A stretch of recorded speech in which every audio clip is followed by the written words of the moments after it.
Most of you aren't just listening right now. You're driving, cleaning, and even exercising. But what if you could be saving money by switching to Progressive? Drivers who save by switching save nearly $700 on average, and auto customers qualify for an average of 7 discounts. Multitask right now. Quote today at Progressive.com. Progressive Casualty Insurance Company and Affiliates. National average 12-month savings of $698 by new customers surveyed who saved with Progressive between June 2021 and May 2022. Potential savings will vary. Discounts not available in all states and situations. Are you dealing with a personal injury? Don't go it alone. Turn to the experienced team at Phillips Law Firm. Their attorneys have helped thousands of clients get the compensation they deserve. Call Phillips Law Firm now. Call 1-800-JUSTICE or visit justiceforyou.com. What's up? It's your boy, the Ted Smith. Thanks for listening to the Men's Room Daily Podcast. Want more? Check out the greatest podcast in all the land,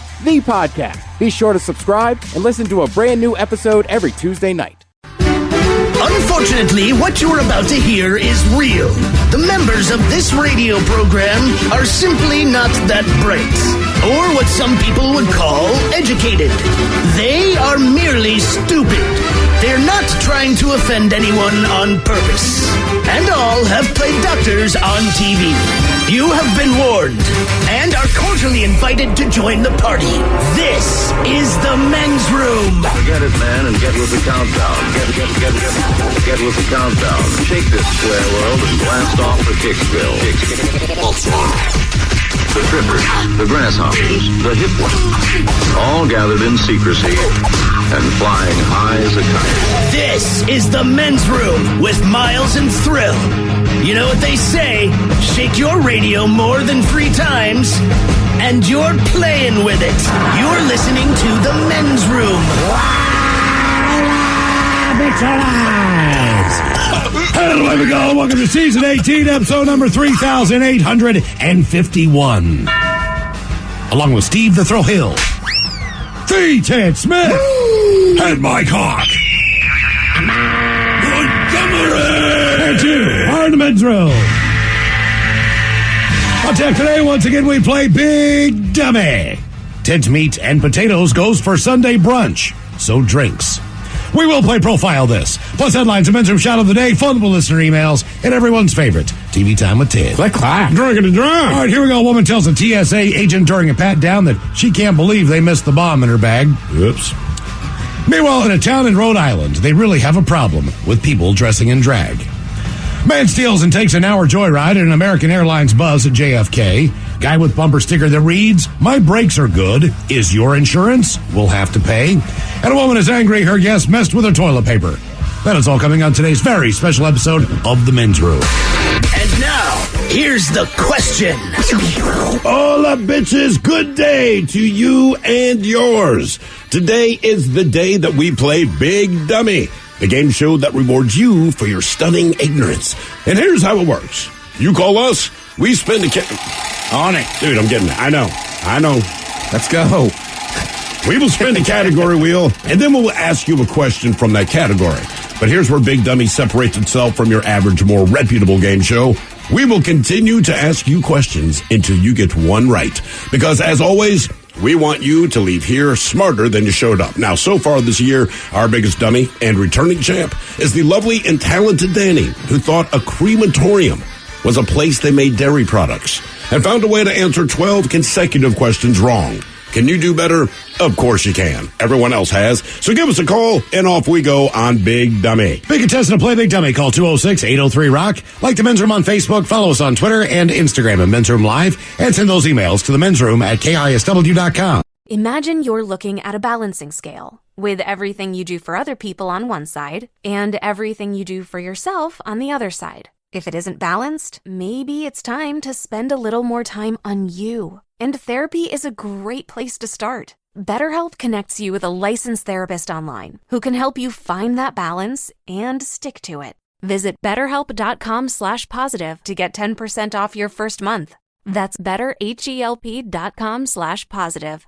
Love the skin you're in with Hand and Stone Massage and Facial Spa's facial services. Enjoy the tranquility and deep relaxation while giving your skin a rejuvenating glow. All facials are tailored to your individual needs using the highest quality ingredients designed to give you healthy, radiant, and younger-looking skin. Visit any one of their 8 Seattle Hand and Stone Massage and Facial Spa locations or book online at handandstone.com.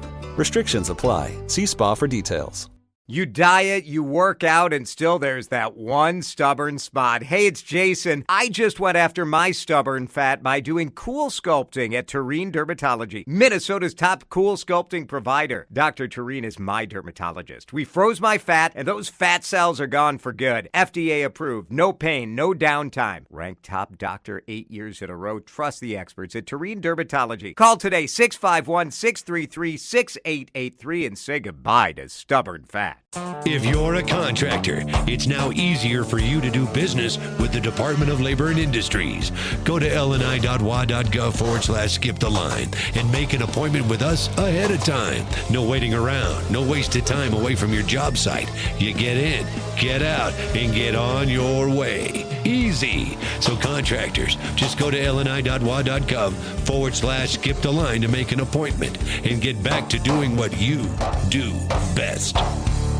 The debauchery rolls on. You're listening to The Men's Room with Miles and Thrill. 99.9 KISW. Oh, but Charles, away we go. Welcome to Season 18, Episode number 3851. What a large and charged program we have for you today. Guaranteed future repeat. Head Chef is back. Ted's Meat and Potatoes. There's no one on this show that enjoys a good Sunday brunch more than the Head Chef. Yeah, and I made the official announcement a couple weeks ago on the podcast. NFL's over. It's now brunch season. Oh, brunch season has officially begun. Correct. Okay, do you have some places in mind that you enjoyed the most in the town as far as their brunches are concerned? You know, I'm kind of a free agent, man. I go wherever the whatever people tell me. Yeah, because there's obvious. People say Salties. It's like, well, yeah. You know what I mean? Like, they've established the brunch game. We understand that. But what are some of the smaller joints? You know, when you kind of go by and they got a sandwich board and it's handwritten. Brunch. I found when you stop in there that those places crush it. It depends on who you're going with too. Like I have some friends that are a little fancier, so I have certain places I would take them. Okay. I have some other friends that are just kind of normal like me, so we can go an abundance of places. But this list is actually the things you shouldn't order at brunch. Does this mean all the good stuff? Correct. Of course. You mean the stuff you enjoy most? Is this because it's not good for you, or because you could make it at home and save money? More like just ingredient wise. All right. Okay, so for me, brunch is exactly right there in the name. It's breakfast, it's lunch. Yeah, it should be decadent. So I'm going to try to get a little bit of both. That's why I think that chicken and waffles, that would be probably one of the perfect things to have for brunch, because you bring a little bit of the lunch in, you bring a little bit of the breakfast. Chicken and waffles is very popular in my brunch world. My wife just made that for my kid's class, his 5th grade class. I can't remember what their assignment was. And this was just this week. I believe it was Tuesday. I get home, she's like breading all this chicken, and she's kind of muttering under her breath. I'm like, what's going on? She's like, your goddamn son did not tell me until today that tomorrow they have this thing. I said, all right, well, what about it? She goes, each kid is supposed to bring in a different food item, but it has to be enough for everyone in the class.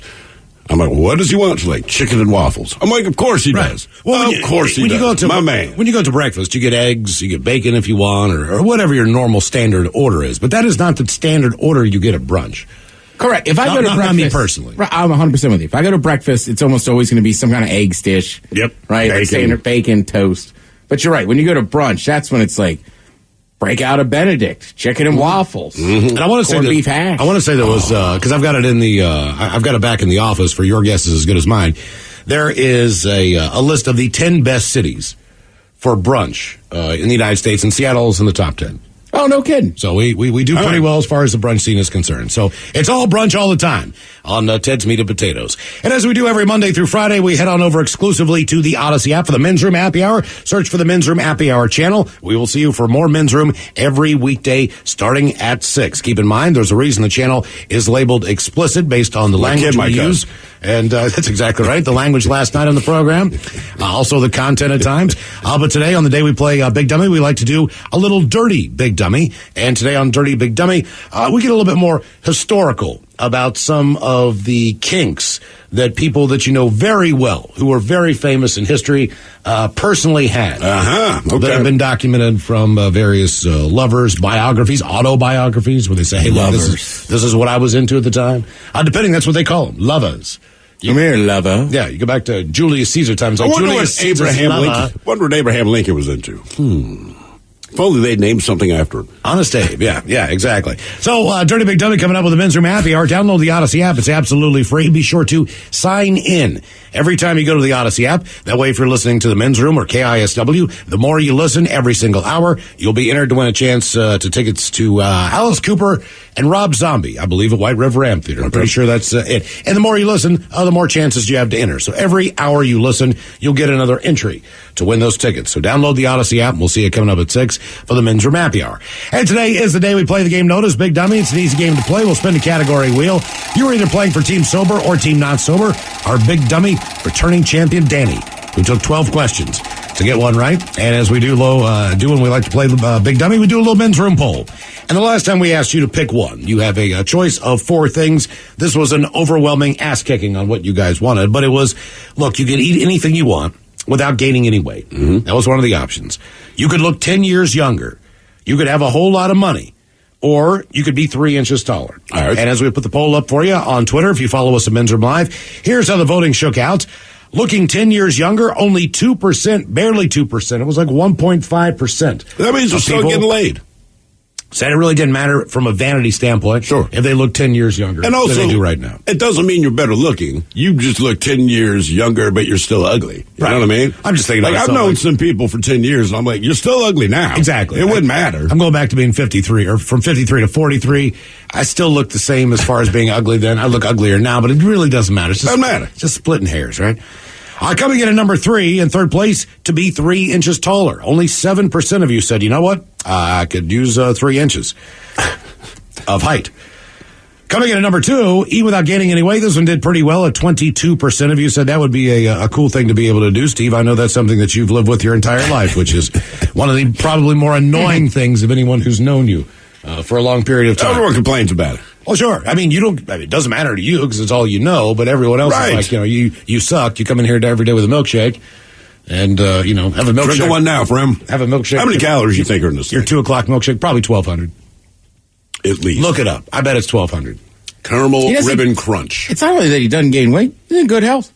Oh, yeah. You're the only people that get angry when I come back from the doctor. Because everyone else has got... I have a clean bill of health. Like, man, F you. Like, you guys want me to be... Even the doctor gets mad because he says, do you smoke? Yes. Do you drink? Copious amounts. Do you exercise? I do not. Do you eat vegetables? Hell no. And they're always disappointed. Seriously. I mean, just the tone of their voice, like, I know you. Well, you checked out. You're in very good health. I know you don't enjoy going to the grocery store. I enjoy going to the grocery store, seeing what's out there, buying food. But I love it. It is a mental, just a cluster F for me. There's so many things that I know if I have them, I will eat them. I know that's the idea. If you went to the grocery store, it would not matter what you wanted to buy. You could buy anything you wanted to, and you would have no guilt. Where I sit there and think to myself, okay, I can't get that this time. I can't because I know me, and I know I'll get stoned at 10:30 at night. I'm going to have this spoon down in this, Ben and Jerry's. It's inevitable. I can't stop. So I fight battles with my brain in the grocery store. Don't do it, man. And it still doesn't help. Still doesn't work. Then go for it. If it doesn't help, then swing for the fence. I agree. Number 1 by far, have lots and lots of money. 69% of you said, yeah, that's the one I'm going to take on the Men's Room poll. Now, this week... Mike Ham, what'd you find out about my Frappuccino? Your best guess. You have the Caramel Ribbon Crunch. Is that a venti? That's a large? That is, yes. Yeah. Your best guess on how many calories are in this bad boy? 1,500. I said 1,200. 1,200? I'll split the difference and say 1,350. You guys are all a little on the high side. 570 calories. That's it? All right. Okay. That's not nearly as bad as I'm going to drink 3 of these a day now. Did you add whipped cream? Yeah, we got whip. All right. Okay, because I know that there's more. See, you're always trying to find something. That's with whole milk, espresso and shots, 4 pumps of Frappuccino, 6 pumps, new dark caramel sauce. Yes. All right, yeah. Okay. All right. Got it all. That's honestly, actually I'm kind of impressed. That's a lot lower than I thought. 78 grams of sugar. Mm-hmm. That's the part I like. So this week, it doesn't matter. Yeah. It's not like he's got diabetes. Yeah, right. This week you're going to get a new roommate on our Men's Room poll. So one moves in. And is it forever? Yeah, as long as they're alive. I mean, this is the way it's going to roll. So you got to pick from one of the 4 choices. The first one is You're going to get a parrot. No. Now, as we know, parrots can live up to 90 years old. Typically, in my case, I know for a fact that I would need to find someone at my age that would be able to take care of the parrot once I pass on, because the parrot will outlive me for sure. That's the problem. Unless you get a parrot the day you're born, chances are it's going to outlive your ass. There are people who nobody wants your parrot. People who have parrots, they love them. They're very intelligent. There's all kinds of pros. There's also all kinds of cons. Again, I don't know where you drop your parrot off when you die. Coming in at number 2, your roommate would be a clown. And when we say a clown, this clown is dressed in makeup at all times. All the time. Dressed like a clown. Sad clown, happy clown, doesn't matter. You come home, you want to relax, you look over, there's a clown in a chair, and he's watching TV. Right, watching the game with it. I'm not saying that he's a bad guy. I'm just saying that you have a clown that lives with you, for forever. So it's an interesting choice. Coming in at number 3, you would live with the worst roommates that you have ever had. No. In the history of your apartment living, house living with multiple people, whatever it is, this would be the person that would have to move back in with you. I would take the parrot before I'd take that guy. And finally, 2 mean cats. Just cats that are nasty. They're not nice. They tear up your furniture. Tear you up. They're mean to you. They do not like you. They will not sit on your lap without scratching the hell out of you. They pee everywhere. They are 2 mean cats. Not 1, but 2. So there it is. 1 moves in. Will it be a parrot, a clown, worst roommate, or 2 mean cats? And if you follow us on Twitter at Men's Room Live, the poll's up there now. Do you guys, do you remember any of the things, as far as your worst roommates, that would make you not pick that for sure? Just any qualities about them? Or they just masturbated all the time. And I'm not, he masturbated all the time. And it just, but he did it in shared rooms. Like, do what you want in your bedroom. And I've told this before. I'm dating a chick. My roommate at the time is this guy. He is fully clothed. We walk out of the house that we're sharing. I close the door. I realize I didn't bring my key. So just keep in mind, all I've done is close the front door. I now knock on the door, because we nicknamed him Oz. I was hoping Oz would just open the door so I could go and grab my key. There is no response, but it is a 1-level house, so I walk to where my bedroom window is. I climb in. I grab my key off the dresser, open my bedroom door, make a left. There's the living room. Now keep in mind, all of this took maybe 90 seconds. This whole transaction took maybe 90 seconds. Now, this man who was fully clothed, when I closed the door to leave, is now sitting on the sofa in a blue bathrobe. I can see his crunch berries hanging out of the bottom of the robe. The TV, because we had a VCR back then, just has the snow on it, because clearly he has stopped whatever it is he's watching. Well, that's why he was in there, because he probably didn't have a TV in his room or a VCR in his room. And he's holding a book, acting like he's reading it. And I just remember looking at him like, in 90 seconds, you have gotten completely naked, put on a robe, put your porn in the VCR, got it started, and already started masturbating, and you're sitting on the sofa that we shared. I remembered where he sat on the sofa just to make it a point to not sit there again. But it was constant, man. Yeah. I just, no. He wasn't sloppy. He wasn't mean. It's just like, dude, you have to stop masturbating. Like, this is ridiculous. Yeah. I mean, I have one roommate, when I lived in that row house in Baltimore, he kind of lived in the basement with me for a few months, and just kind of had curtains. And he was kind of insane, and he was annoying, but he wasn't, terrible. The worst thing he did was burn one of my candy canes, like a wooden candy cane. Why did he do on purpose? Yeah.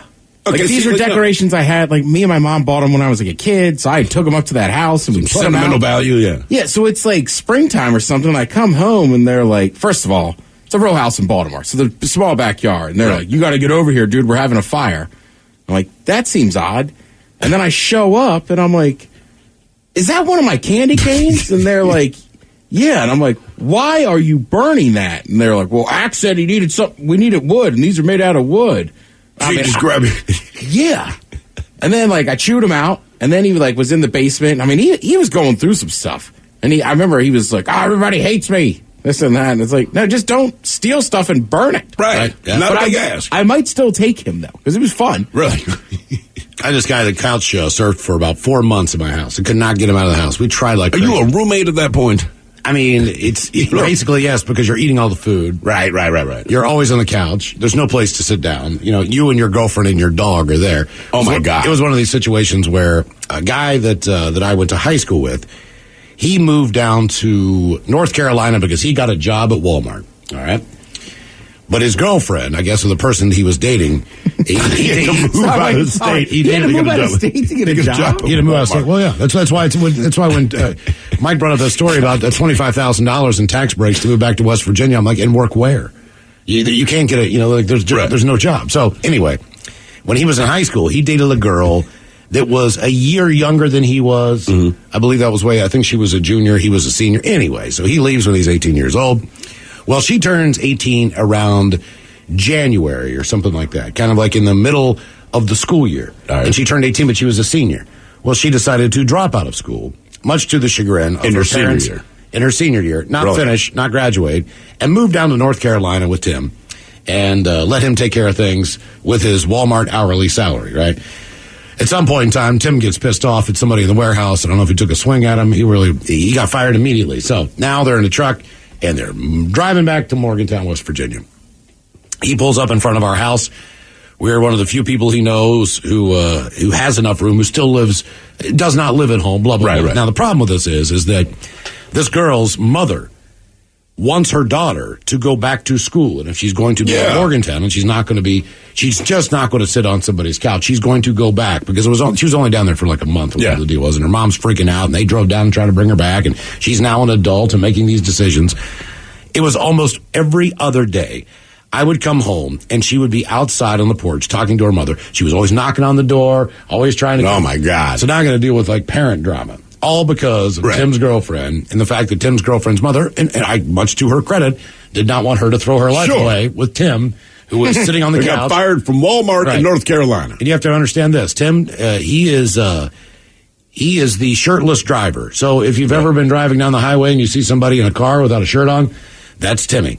When you come into your home, he sweats all the time. Guess who's shirtless on your couch? He sweats all the time. It's Tim. Tim was just one of these big guys. Right. He was sweaty. He was always hot. He always had his shirt off. It did not matter. And this was not a pretty sight. Even at 20 years old, you didn't even want to get near where he sat on that couch, much like the couch situation that you had. Yeah, mine was semen. It was the same exact situation. So eventually one night, one of my buddies threatened to beat his ass, and he finally moved out. But I don't know where he went. We never saw him again after that. Huh. That was the last time we ever saw him. And we knew him for, 10, 15 years growing up. Right. Never saw him again. I guess he just swore us off. Like, you know what the hell? We're like, could you just give us a couple bucks for anything? Like, you're making long-distance phone calls. Right. To North Carolina, to your friends, and all these different things. Like, and he was just... You couldn't even go in there and watch a television show because if he was watching something, he wanted to finish it. Of course. But he didn't pay for cable. You know what I mean? Like, it's just like, he's like, oh, man, just give me... This movie will be over in 40 minutes. Like, Tim, get off the couch, man.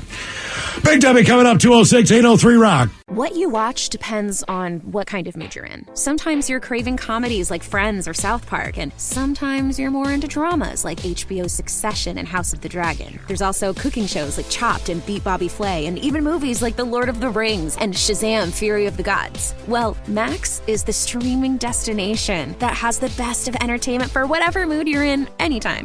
And plans start at as little as $9.99 a month. Max, the one to watch. Subscription required. Visit Max.com. Nobody said adulting would be easy. Between work, family, chores, and activities, life can get real messy real fast. Good thing there's Simple Green All-Purpose Cleaner. Simple Green tackles even the toughest cleanup jobs in every room of your house. Simple Green has been a trusted cleaning brand for nearly 50 years, and it's now available in both lemon and lavender scents. So you get a cleaner that not only works hard, but leaves your home smelling fresh. Even better, Simple Green All-Purpose Cleaner is US EPA Safer Choice certified for use around people, pets, and plants. Stronger, safer, fresher. That's the cleaning experience we all want, right? When life gets messy, Simple Green gets it clean. This stuff literally removes dirt, grease, and stains from any washable surface in your home. Visit simplegreen.com today to view their complete product lineup and discover where to buy in your area. T-Mobile's network can help keep you connected to all your favorite podcasts when you're out and about. Whether you're an early bird looking to dive into a daily news podcast or a night owl who wants to catch up on the latest reality TV drama, T-Mobile will keep you connected on their strong and reliable network. T-Mobile covers more highway miles with 5G than anyone. So if you need great coverage, especially when you're on the go, check out T-Mobile. Find out more at T-Mobile.com/CY. That's SEEWHY. If you're a contractor, it's now easier for you to do business with the Department of Labor and Industries. Go to lni.wa.gov/skip the line and make an appointment with us ahead of time. No waiting around, no wasted time away from your job site. You get in, get out, and get on your way. Easy. So contractors, just go to lni.wa.gov/skip the line to make an appointment and get back to doing what you do best. 99.9 KISW. The shenanigans continue. This is the Men's Room with Miles and Thrill. And away we go. Game is Big Dummy 206-803 Rock. Steve, who is our first contestant, ready to play the big game. Hello, Conrad. Welcome to the Men's Room. Hola. Conrad, sober, not sober? Sober. Welcome to Big Dummy, sir. Our Men's Room poll. One moves in. Will it be a parrot, a clown, your worst roommate ever, or two mean cats? I'll go with the cats. Two mean cats. Two mean cats. I think I'm taking the parrot on this one. Really? I'm going to take on the adventure of a lifetime. I'm taking the clown. Yeah. I am. I don't know why. I mean, well, when clowns don't bug me, it would be very odd, but I just, thank you, Mike. I just don't want a parrot. Mean cats suck, and my worst roommate, yeah. You're home. All right, Conrad, here is your question. It's multiple choice. In the movie Crocodile Dundee, what is Crocodile Dundee's actual first name? Is it John, Michael, Gabriel, or Matthew? It's got to be Michael. It's Mick. Damn. One and done, Conrad. All right, nice hang job. on. You get a 50-50 question. Let's see here. What do we want? All right, here we go. True or false? A single strand of spaghetti is called a spaghetto. False.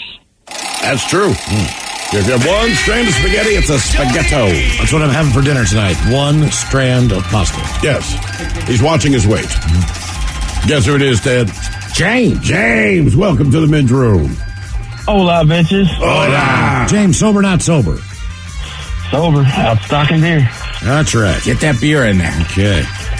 James, Men's Room poll. One moves in. Will it be a parrot, a clown, your worst roommate ever, or two mean cats? I'm going to go with Thrill. I got to take the clown. All the rest of those suck. Okay, clown it is. Yeah, I don't think a clown's awesome, just for whatever. I don't know why. But better than the rest of those. Yeah, the thing with the parrot, man, you just have it forever. All right, here is your question. What planet is associated with the Cassini division? What planet is associated with the Cassini division? I have no clue, so I'll just go Uranus. I'll say Earth. Saturn. The Cassini division essentially is the gap between its rings. Oh, all right. I know. All right, question number 2. Buzzards Bay. Buzzards Bay separates Cape Cod from what state?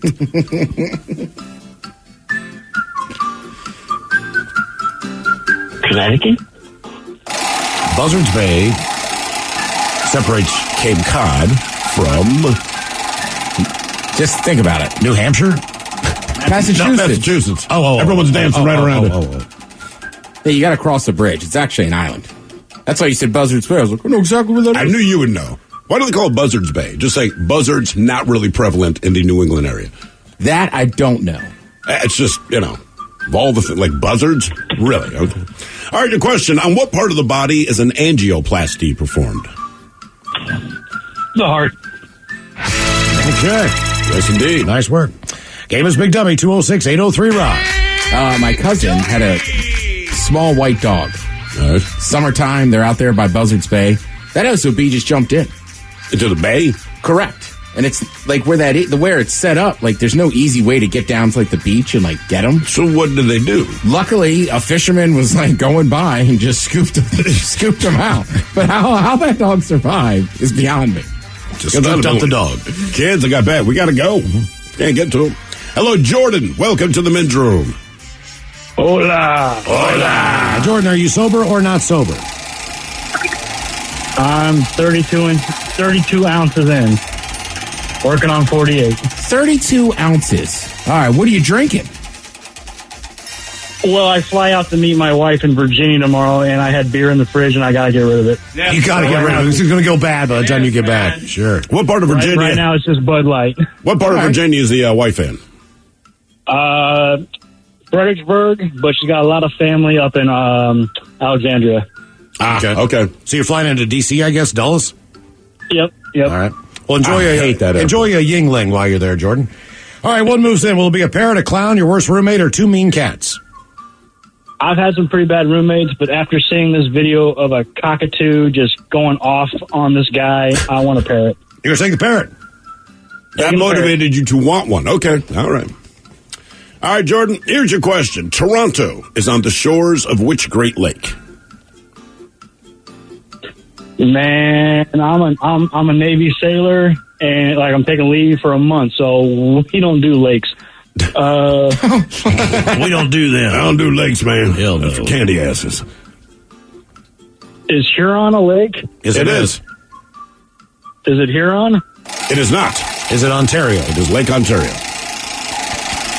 So I know not the Navy, but like I think the Coast Guard has like cutters and stuff. I think they have to in the Great Lakes, right? They're that big. They got to protect us from the Canadians. Damn right they do. Somebody has to. I mean, look, they've been amassed on our border for years. Yeah, man, you can see all the denim just lined up across the border.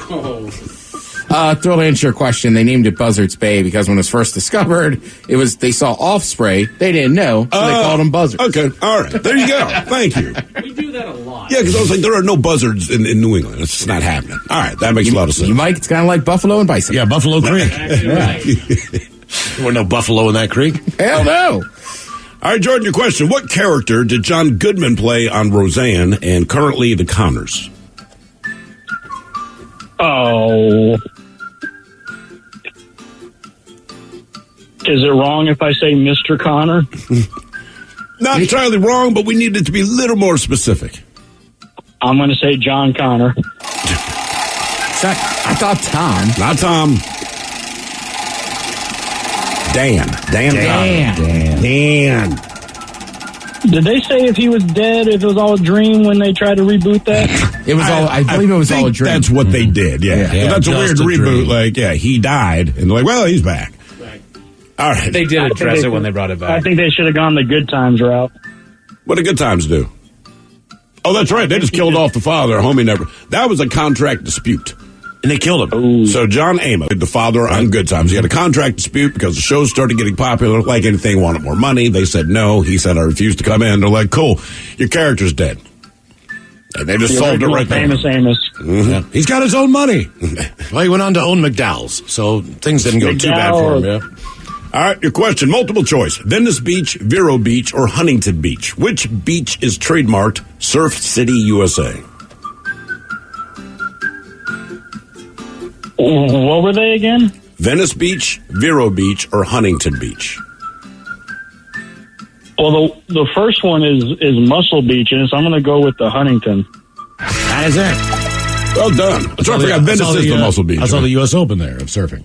At Huntington Did you? Beach. Yeah, it was very cool. How was that, man? Yeah. It was awesome. It's right by the pier. They do it kind of right underneath it. And down there with the kids, that was when we went to Disneyland. So it just happened to be going on. I was not going there for that. Sure.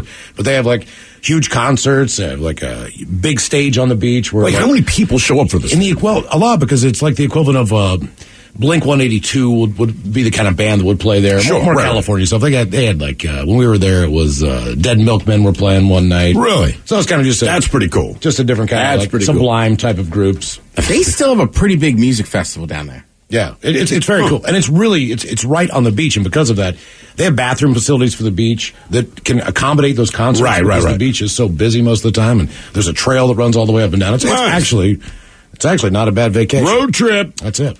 Game is Big W 206-803-ROCK. I know there's a massive music festival they had there for like 3 days. Somebody invited me. Him and his wife have like a condo down there. Here's the weirdest part about this, right? You are right underneath the Huntington Beach Pier. And there's a lot of people who fish out there for sure. But the surfers are coming in on both sides of that pier. Okay. The only signs that guard every podium that you walk by is no great white fishing off the pier. Oh, Jesus. You can great white fish off the beach. But you just not. can't do it off because you can't get them up. I would think maybe if I'm in a surfing competition, how about not That's today? exactly what I'm saying. Like, what? Not and they today. surf right there. You're Jesus. like, what in the hell? Hello, Morgan. Welcome to the men's room. Hello, Morgan. Oh, hola. Hola. Morgan, are you sober or not sober? Sober. All right, Morgan, welcome to Big Dummy. Our men's room poll. One moves in. Will it be a parrot, a clown, your worst roommate that you've ever had, or two mean cats? Do a parrot. Parrot. I'm right there with you. Do you actually like parrots, or are you just picking a parrot because the other three options suck? The other three suck. My parents used to have a lot of birds. I was never a parrot, though. All right, here's your question. In what year did Princess Diana die in a car accident? Oh, 89? 90? Nope. There goes my one and done streak. 93? 97. It was that late? It was that late, yeah. Huh. I was in high school. All right, your question. A pangram. A pangram is a sentence or verse that includes all of what? All of the letters in the alphabet. Oh, okay. Very Yes, good. indeed. Not bad. What was the old one? Like the something fox jumped. My brother always, when I was a kid. Oh, yeah. So it's a sentence that had every letter of the alphabet, but it's like the something fox jumped over the something. I cannot remember what it is now. Gotta get a Q in there. The quick brown fox. Gotta get a Z in there. Over, right. I'm trying to remember. So it was the quick brown fox jumps over a slice of pizza. I don't know. That might be you it. got it? You had it, dude. The quick brown fox jumps over the lazy dog. The lazy dog. There you go. Damn. Yeah. Big Dummy. Hello, Scott. Welcome to the men's room. Hello, fellas. Hola. Scott, are you on team sober or team not sober? I'm sober. You are sober, Scott. All right, Scott. Okay, our men's room poll. One moves in. Will you take the parrot, a clown, the worst roommate you've ever had, or two mean cats? Oh, give me the parrot. Parrot. Wow. My dad had a parrot. Did he? Yeah. Bird brain, BB. How long did he have?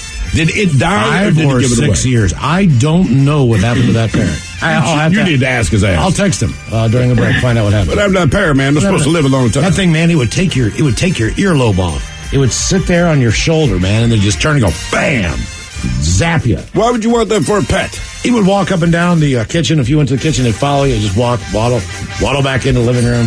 Did it poop all over the house? No, it did poop in the cage. So if it had to poop, it knew to go to the cage to poop. And there's newspaper on the bottom of the cage. Right. No, okay. That's just nasty white, green poop. Just bird poop is different animal. All right, here's your question. What is the birth country of Russell Crowe? Australia? See, that's what I thought. Is it New Zealand? New Zealand. Huh. For some reason, I always thought he was in Australia. Me too. Or maybe he moved there as a kid. I don't know. Anytime I want to meet somebody from there, I just want to go, now that's a knife. That's not me, kid. I'm New Zealand, goddammit. All right, the question. The medical suffix phagia, Phagia, refers to what? Breathing, eating, bleeding, or sleeping? Could you repeat that? The medical suffix phagia, so you could have a condition like hyalophagia. Does that refer to breathing, eating, bleeding, or sleeping? Sleeping. Bleeding? Eating. Mm-hmm. So hyalophagia is someone who eats glass. Okay. So apparently all the medical suffixes, and I don't remember the one, but like itis means something is swelling. Phagia has to do with eating. They have all these reasons they call whatever they call what they call it. All right, question. What was the name of Buddy Holly's backup band?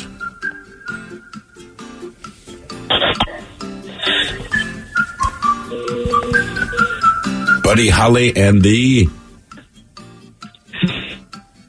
Buddy Holly. What was that?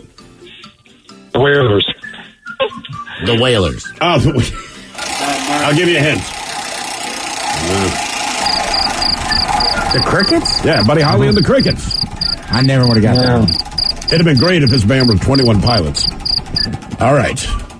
Your question. What ingredient is Starbucks adding to drinks in its new Oleato line? They just announced this also last week. I believe only available in Italy. Currently. I believe they plan on bringing it stateside. And I've never heard of this before. Neither have I. No, on that. I believe Your phone's breaking up there. Yeah, what'd you say, Scott? I have no idea on that one. Olive oil. Oleato, of course, translates to $7 laxative. Question number 5, Scott. Question number 5. What classic 1993 monster movie? The last line was, quote, "It was beauty who killed the beast." Ah, yes. My favorite. Very famous. They've remade this Phantom of movie. the Opera? No, not Phantom of the Opera. It'd be King Kong. Ooh. The original Harambe.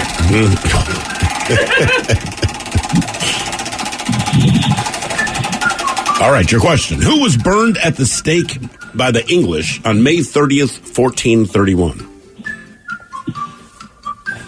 Probably the most famous person to be burned at the stake. It was a woman. Yeah. Oh, Jesus. Hello, Scott. Yeah, I don't know. Take a stab at it. Famous woman from history. Burned at the stake. Penelope. Penelope. Heard of Joan of Arc? Oh, yeah. Yeah, that was her. Question 7. Question number 7. What does a heliologist study? A heliologist. Is it gases, helicopters, the sun, or gerbils? The sun. All right. Not bad, not bad. I thought we were going to be there for a while. I did too. Yeah. Game is Big Dummy, 206-803-ROCK. Hello, Kyle. Welcome to the men's room. Hola. Hola. Kyle, sober, not sober? Oh, God. What'd you say? Team sober. Team sober. All right. All right, we got you. Kyle, our men's room poll, one moves in. Will it be a parent, a clown, your worst roommate that you've ever had, or 2 mean cats? Man, give me the clown. Take the clown. All right, here is your question. What do you call the application of science to a criminal investigation? Criminology? Forensics? Forensics. CSI is going to hate me. I'm sure they already do. They probably do. All right, your question. Who wrote the novel Dracula?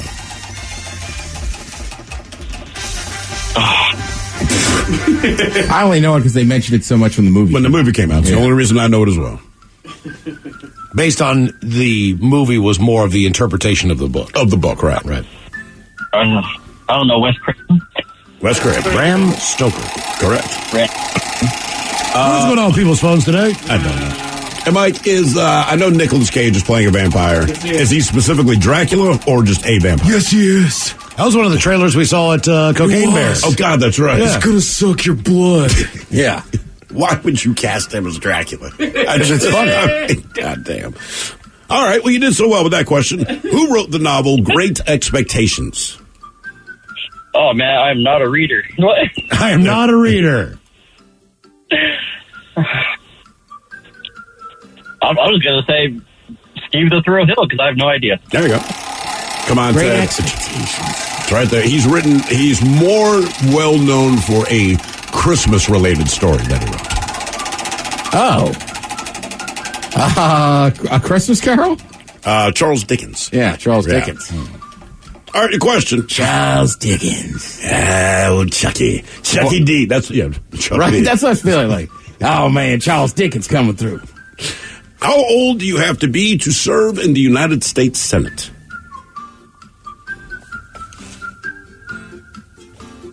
For some reason, 25 is jumping out at me. That's exactly what Mike guessed. It's 30. Okay, because 25 is the president, right? 35 is the president. Yeah, 35. Shoot. One of my 25 is stuck in my head. Question 5, Kyle.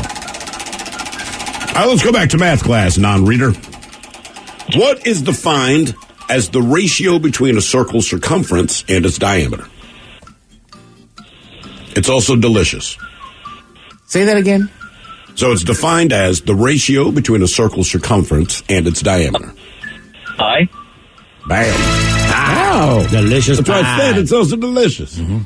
That day's coming up. Was it March 14th? Right, exactly. Pi Day. How far back can you guys go? I'm done with 3.14. 3.14, and then but I know 5.9, I think, is the next two. I knew somebody that could go like to the 20th power. Really? What are we talking about? So pi, the number of it's pi. 3.14, but it's not. That's not exactly what it is. The decimal keeps going. So they run computer simulations, and even these computers, it doesn't matter how many numbers they put behind a decimal point, it's still not done. My niece can do it for I'm not kidding you, for at least a minute. And keep doing enough. Did I ever show you that video where I'm like, look at this? Yes, you did. I mean, she just keeps going, because they challenged her in class, and she's like, she's so hard-headed. She's like, give me the first 10, Mike. What do you got? 3.14159266535. That's what I thought it was. 897932. We'll get to that day soon. 62643. More Big Dummy coming up. 206-803 Rock. Odyssey celebrates Pride by amplifying the voices, music, and conversations of the LGBTQ plus community. Download the free Odyssey app and listen to podcasts celebrating and having conversations about the issues facing LGBTQ plus Americans, like It's Okay to Say Gay, Queer Intentions, and The Bald and the Beautiful with Trixie Mattel and Katia Zamo. To hear music by and for the LGBTQ plus community, plus podcasts and more, go to odyssey.com/pride or download the free Odyssey app. That's AUDACY. If you're a contractor, it's now easier for you to do business with the Department of Labor and Industries. Go to lni.wa.gov/skip the line and make an appointment with us ahead of time. No waiting around, no wasted time away from your job site. You get in, get out, and get on your way. Easy. So contractors, just go to lni.wa.gov/skip the line to make an appointment and get back to doing what you do best. Most of you listening right now are probably multitasking. Yep, while you're listening to this, you're probably also driving, cleaning, exercising, or maybe even grocery shopping. But if you're not in some kind of moving vehicle, there's something else you can be doing right now. Getting an auto quote from Progressive Insurance. It's easy, and you could save money by doing it right from your phone. Drivers who save by switching to Progressive save nearly $700 on average, and auto customers qualify for an average of 7 discounts. Discounts for having multiple vehicles on your policy, being a homeowner, and more. So just like your favorite podcast, Progressive will be with you 24/7, 365 days a year. So you're protected no matter what. Multitask right now. Quote your car insurance at Progressive.com to join the over 29 million drivers who trust Progressive. Progressive Casualty Insurance Company and Affiliates. National average 12-month savings of $698 by new customers surveyed who saved with Progressive between June 2021 and May 2022. Potential savings will vary. Discounts not available in all states and situations. Have you or a loved one been injured in an accident? Are you struggling to recover fair compensation? Look no further. At Phillips Law Firm, the experienced personal injury attorneys will fight for your rights and get you the justice and compensation you deserve. They handle a wide range of cases, including car accidents, slip and falls, medical malpractice, and workplace injuries. Justice is a phone call away, so don't wait. Call today for a free case review. Call 1-800-JUSTICE or visit justiceforyou.com. Hey, it's Mike Hawk. Join me every Thursday at 1 p.m. exclusively on the Odyssey app as we go live with Odyssey. Join in on the action as we cover interesting facts, top 10 lists, and some fun new games. Follow the Men's Room page on the Odyssey app and join in all the fun Thursday afternoons at 1. 99.9 KISW. We return to the Men's Room with Miles and Thrill. Game is Big Dummy, 206-803 Rock. Guess who it is, Ted? James, too? James, welcome to the Men's Room. Hello, hola. James, are you sober or not sober? I am sober, currently truck driving. Driving the truck. Just about ready to get into Las Vegas. Oh, really? Wow. Did the snow stop, James? Oh, yeah. I saw that they had it a couple days ago. I was like, that's fun. Get out of Vegas for a weekend and it's snowing. I guess it would be interesting. All right, James, one moves in. Will it be a parrot, a clown, your worst roommate you've ever had, or two mean cats? It's either a clown or a parrot. I'm going to have to go with the parrot. Taking the parrot. Oh, you just bummed Mike out. He didn't get to squeeze his clown horn. Parrot's doing well today. Which is amazing to me. All right, James, here is question number 1 for you. In the movie Saving Private Ryan, what was Private Ryan's first name? Oh, gosh. Dan. I don't remember. James? His first name was James. It's James. Oh, look at that. James Ryan. Man, oh man. No camaraderie in the James world. I knew that about James's. All right, James, question number 2. An insurance policy that is, quote, underwritten is one that has been what?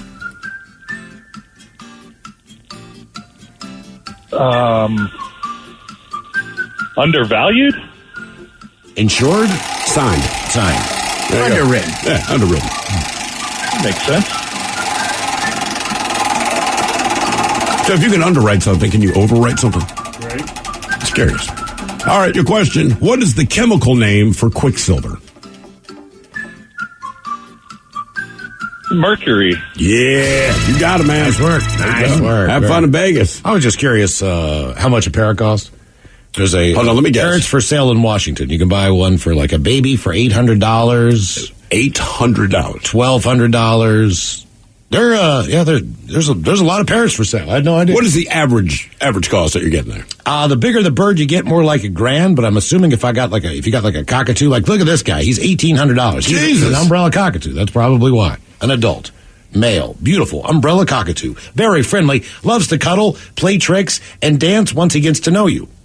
Oh, great. That's what I need. How long is it going to take for him to get to know me? So why are you selling it? Oh, here's a $3,000 one. It's a macaw's $3,000. If I had to get one, it'd be a macaw. I want all the full colors, yeah. Amazon Mealy female. Game is Big Dummy, 206-803-ROCK.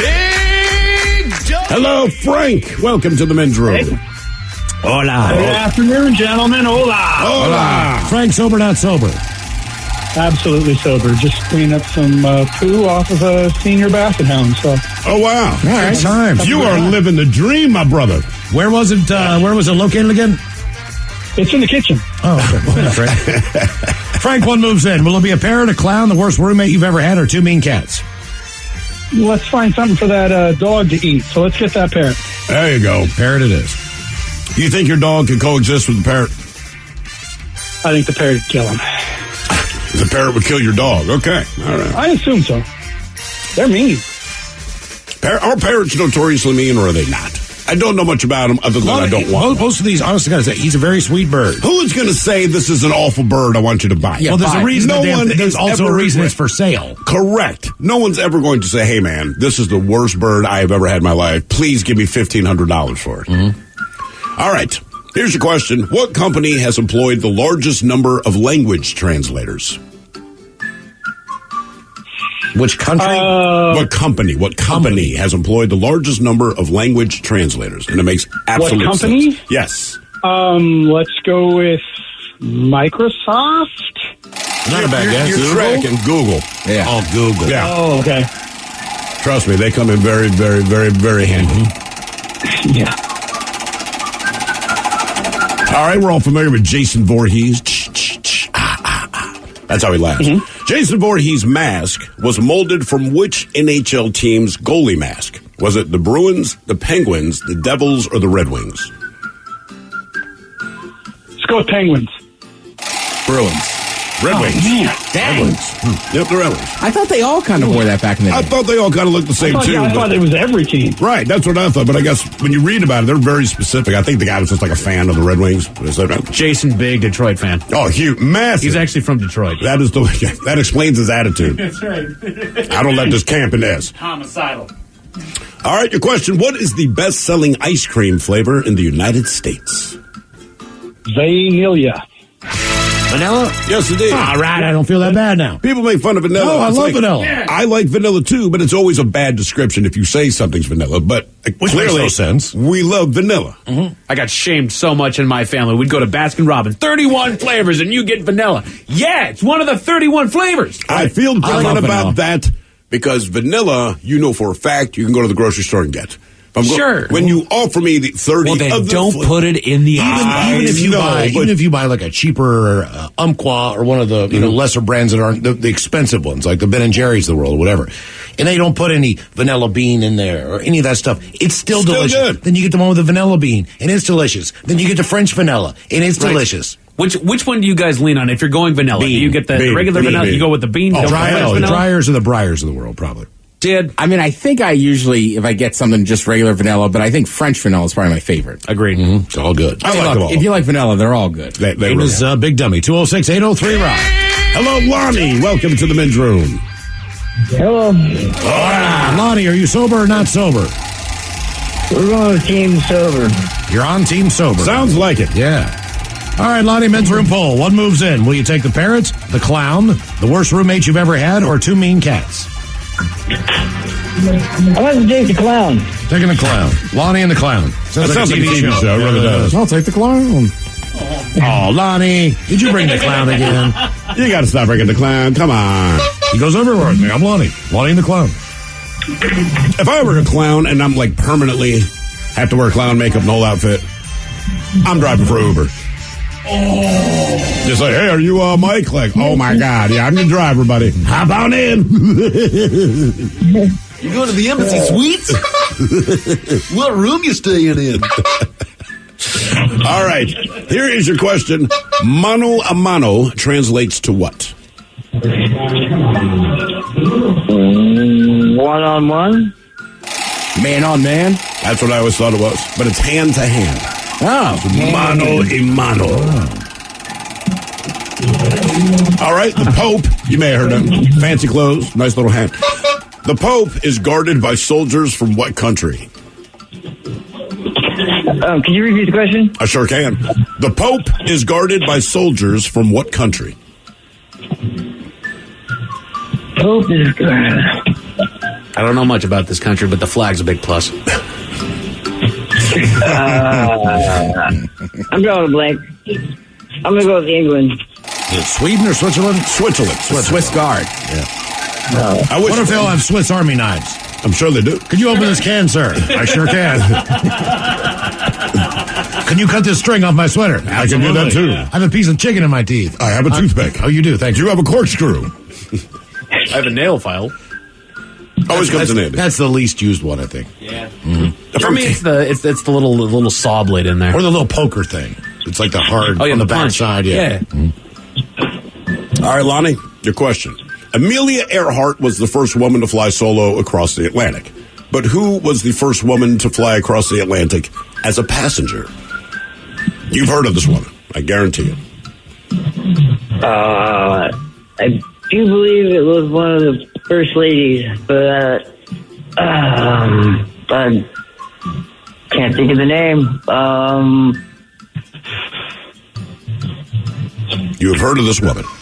In what world do they live in, as far as entertainment, royalty, government?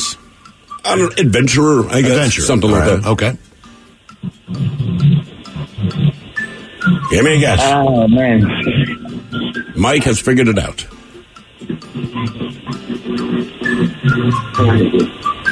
I have no idea. I'm just going to say Dorothy Hamill.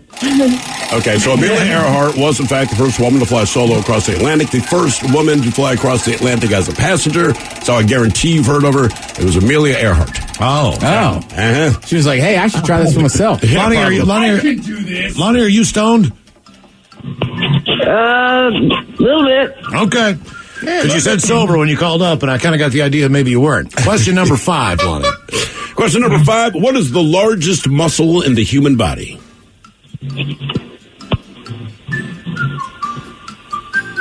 Largest muscle.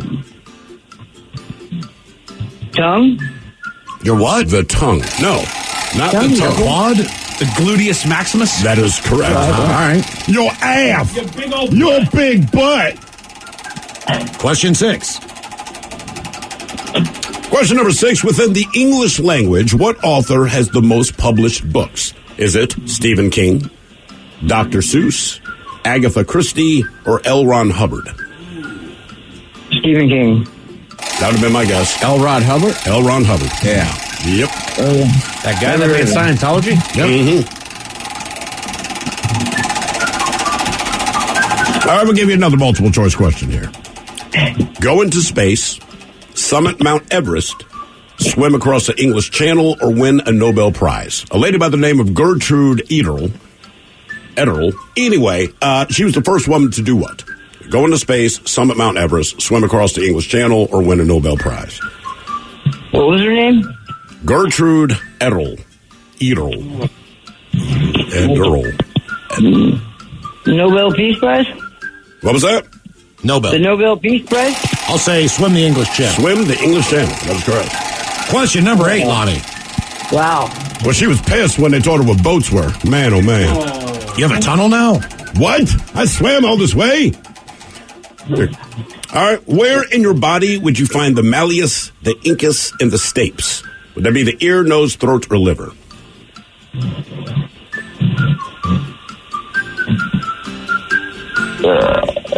Liver? Lonnie, the throat. The ear. Here. Lonnie, you are on fire right now, my friend. That's your number 9. No. All right, question number 9 for you. What was the first national park in the United States? Yosemite? Yellowstone. Question number 10. By the way, Miles, someone here says, I refuse to believe Miles' ass is the biggest muscle on his body. I don't have an ass. Oh, wow. That's why I said the quad. I don't have a butt. But funny. All right, the 1988 book, The Satanic Verses, was written by whom? He was recently stabbed, in fact. Bad. What is his name? I don't keep up on the news. You're kidding me. Just guess an author. Stephen King? Rushdie. Salman Rushdie. All right. Question 11. I think I mouthed Rushman. I knew you were close, but I'm like, all right. Your question, which Shakespeare play takes place in Verona, Italy? Ted got it. Yeah. Then again, Ted is a known thespian. He is. Mm-hmm. Trained heavily in Shakespeare. His Caesar is unmatched. Oh, I know. Thespian Ted. He's Oh, yeah. Ted likes thespians. You think Mike Tyson knows what it is? A thespian. It's a lady who likes another lady. I can't think of it. It's a very popular one. Very, very popular. Come on, man. Shakespeare. Name a Shakespeare. Give us any Shakespeare. Come on. Bro, Just come name on. it. You can't think of anything from William goddamn Shakespeare. I'm not saying they were good, but holy crap, man. No, I can't. Two People in Love. Yeah, how about Two People in Love? You know that one, right? Romeo and Juliet. There you Oh, my go. God, Lonnie. There you go. Jesus God. There's a really disappointed parent. That made me dumb. I mean, come on, man. Like, look, I don't like William Shakespeare. I did not enjoy reading his plays, but for God's sakes. Right. Like, you could not think of a Shakespeare We got play. that one right. He did. It took him Because it was getting painful. about as long as the play to come up with that. More Big Dummy on the way. 206-803-ROCK. Walk the dogs, school drop-off, meetings from 10 to 3, take kids to soccer, then no time left for a jog. When everyone else is relying on you, it's easy to put your needs last. BetterHelp connects you with a licensed therapist online, so you can show up for yourself the way you do for others. Visit BetterHelp.com/positive to get 10% off your first month. That's BetterHelp.com/positive. What you watch depends on what kind of mood you're in. Sometimes you're craving comedies like Friends or South Park, and sometimes you're more into dramas like HBO's Succession and House of the Dragon. There's also cooking shows like Chopped and Beat Bobby Flay, and even movies like The Lord of the Rings and Shazam! Fury of the Gods. Well, Max is the streaming destination that has the best of entertainment for whatever mood you're in anytime. And plans start at as little as $9.99 a month. Max, the one to watch. Subscription required. Visit max.com. Love the skin you're in with Hand and Stone Massage and Facial Spa's facial services. Enjoy the tranquility and deep relaxation while giving your skin a rejuvenating glow. All facials are tailored to your individual needs using the highest quality ingredients designed to give you healthy, radiant, and younger looking skin. Visit any one of their 8 Seattle Hand and Stone Massage and Facial Spa locations or book online at handandstone.com. Restrictions apply. See spa for details. If you're a contractor, it's now easier for you to do business with the Department of Labor and Industries. Go to lni.wa.gov/skip the line and make an appointment with us ahead of time. No waiting around, no wasted time away from your job site. You get in, get out, and get on your way. Easy. So contractors, just go to lni.wa.gov/skip the line to make an appointment and get back to doing what you do best. Returns with Miles and Thrill. We're going to get a little Sunday brunch coming up with the head chef and Ted's Meat and Potatoes. In the meantime, the game is Big Dummy. 206-803-ROCK. Steve, who is our next contestant ready to play the big game? Hello, Sean. Welcome to the men's room. Hello, Sean. Liquor and Horse. Liquor and Horse. Sean, sober, not sober? Not sober, and actually it's pronounced Brad. Your name is Brad. Yes, sir. Not what you told me, Bubba. Yeah, I was going to say, I don't think Mike was screwing up that bad. My friends, Obviously, my friends put me up to it. not sober. All right, there. You're fun. Yeah, Brad. One moves in. Parrot, clown, worst roommate, or two mean cats? I'll have to go with the worst roommate. Who was your worst roommate? Probably my sister. Okay. That's a long time to have a roommate. All right, Brad, here's your question. What was the first state? They even put it on their license plates. The first state. First state.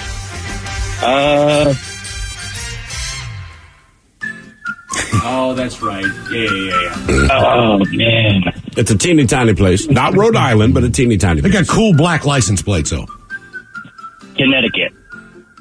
Delaware. We're going to Delaware. Right, it wasn't the first colony or territory, but it was the first state. Right, First the first correct. legal state. Right. Otherwise, I don't think they'd have been in the country. Hey, we're Delaware. Can we join? Like, dude, we're fine without you. We don't see a lot of Delaware plates out here. You really, really don't. All right, your question. I'm Delaware. Which blood type is the universal donor? O negative. Wow, well done. All right. Nice job, Brad. Anyone Nice in job. this studio know their blood type? I do not. Mike, what do you got? I am always positive. I am B positive. Be positive. How rare is that? Or is it? The rarest. I have no idea. You have no idea. The rarest of bloods. I should know mine. I just don't. We did it in 7th grade. We had to give ourselves a blood test to find out what... I mean, I'm sure it's on my medical stuff when I go to the doctor. Guaranteed. You always take your blood. idea. I You always don't do know. all the things. You spin it and everything. But You they guys never ever tell you. donated blood? Sure. Yeah, many times. That's how I found out. I donated blood when I was a young kid, and when they sent me my hey, you did it, thank you. They had the type there on The it. only thing I remember is the free cookie at the end. I did it like 7 years in a row. And I still cannot tell you what my blood type is. Oh, no. Yeah, we made it a point to do it all We the time. should do that. The men's room should donate blood, and we should figure out our blood types. I'm not doing this to be charitable, man. I just want to know my blood type. Just in case. Just get somebody to hook us up here in the studio. Game is Big Dummy, 206-803-ROCK. They got to bring cookies, though. Hello, Julie. Welcome to the men's room. Hola. Hola. Julie, are you sober or not sober? Not sober. Oh, what are we drinking? Just Bud Light today. Bud Light. All right. How many All times right, have Julie. you peed? Twice. Okay. Bud Light will do it to you. That's the only reason I asked. Bud Light. It's what I have.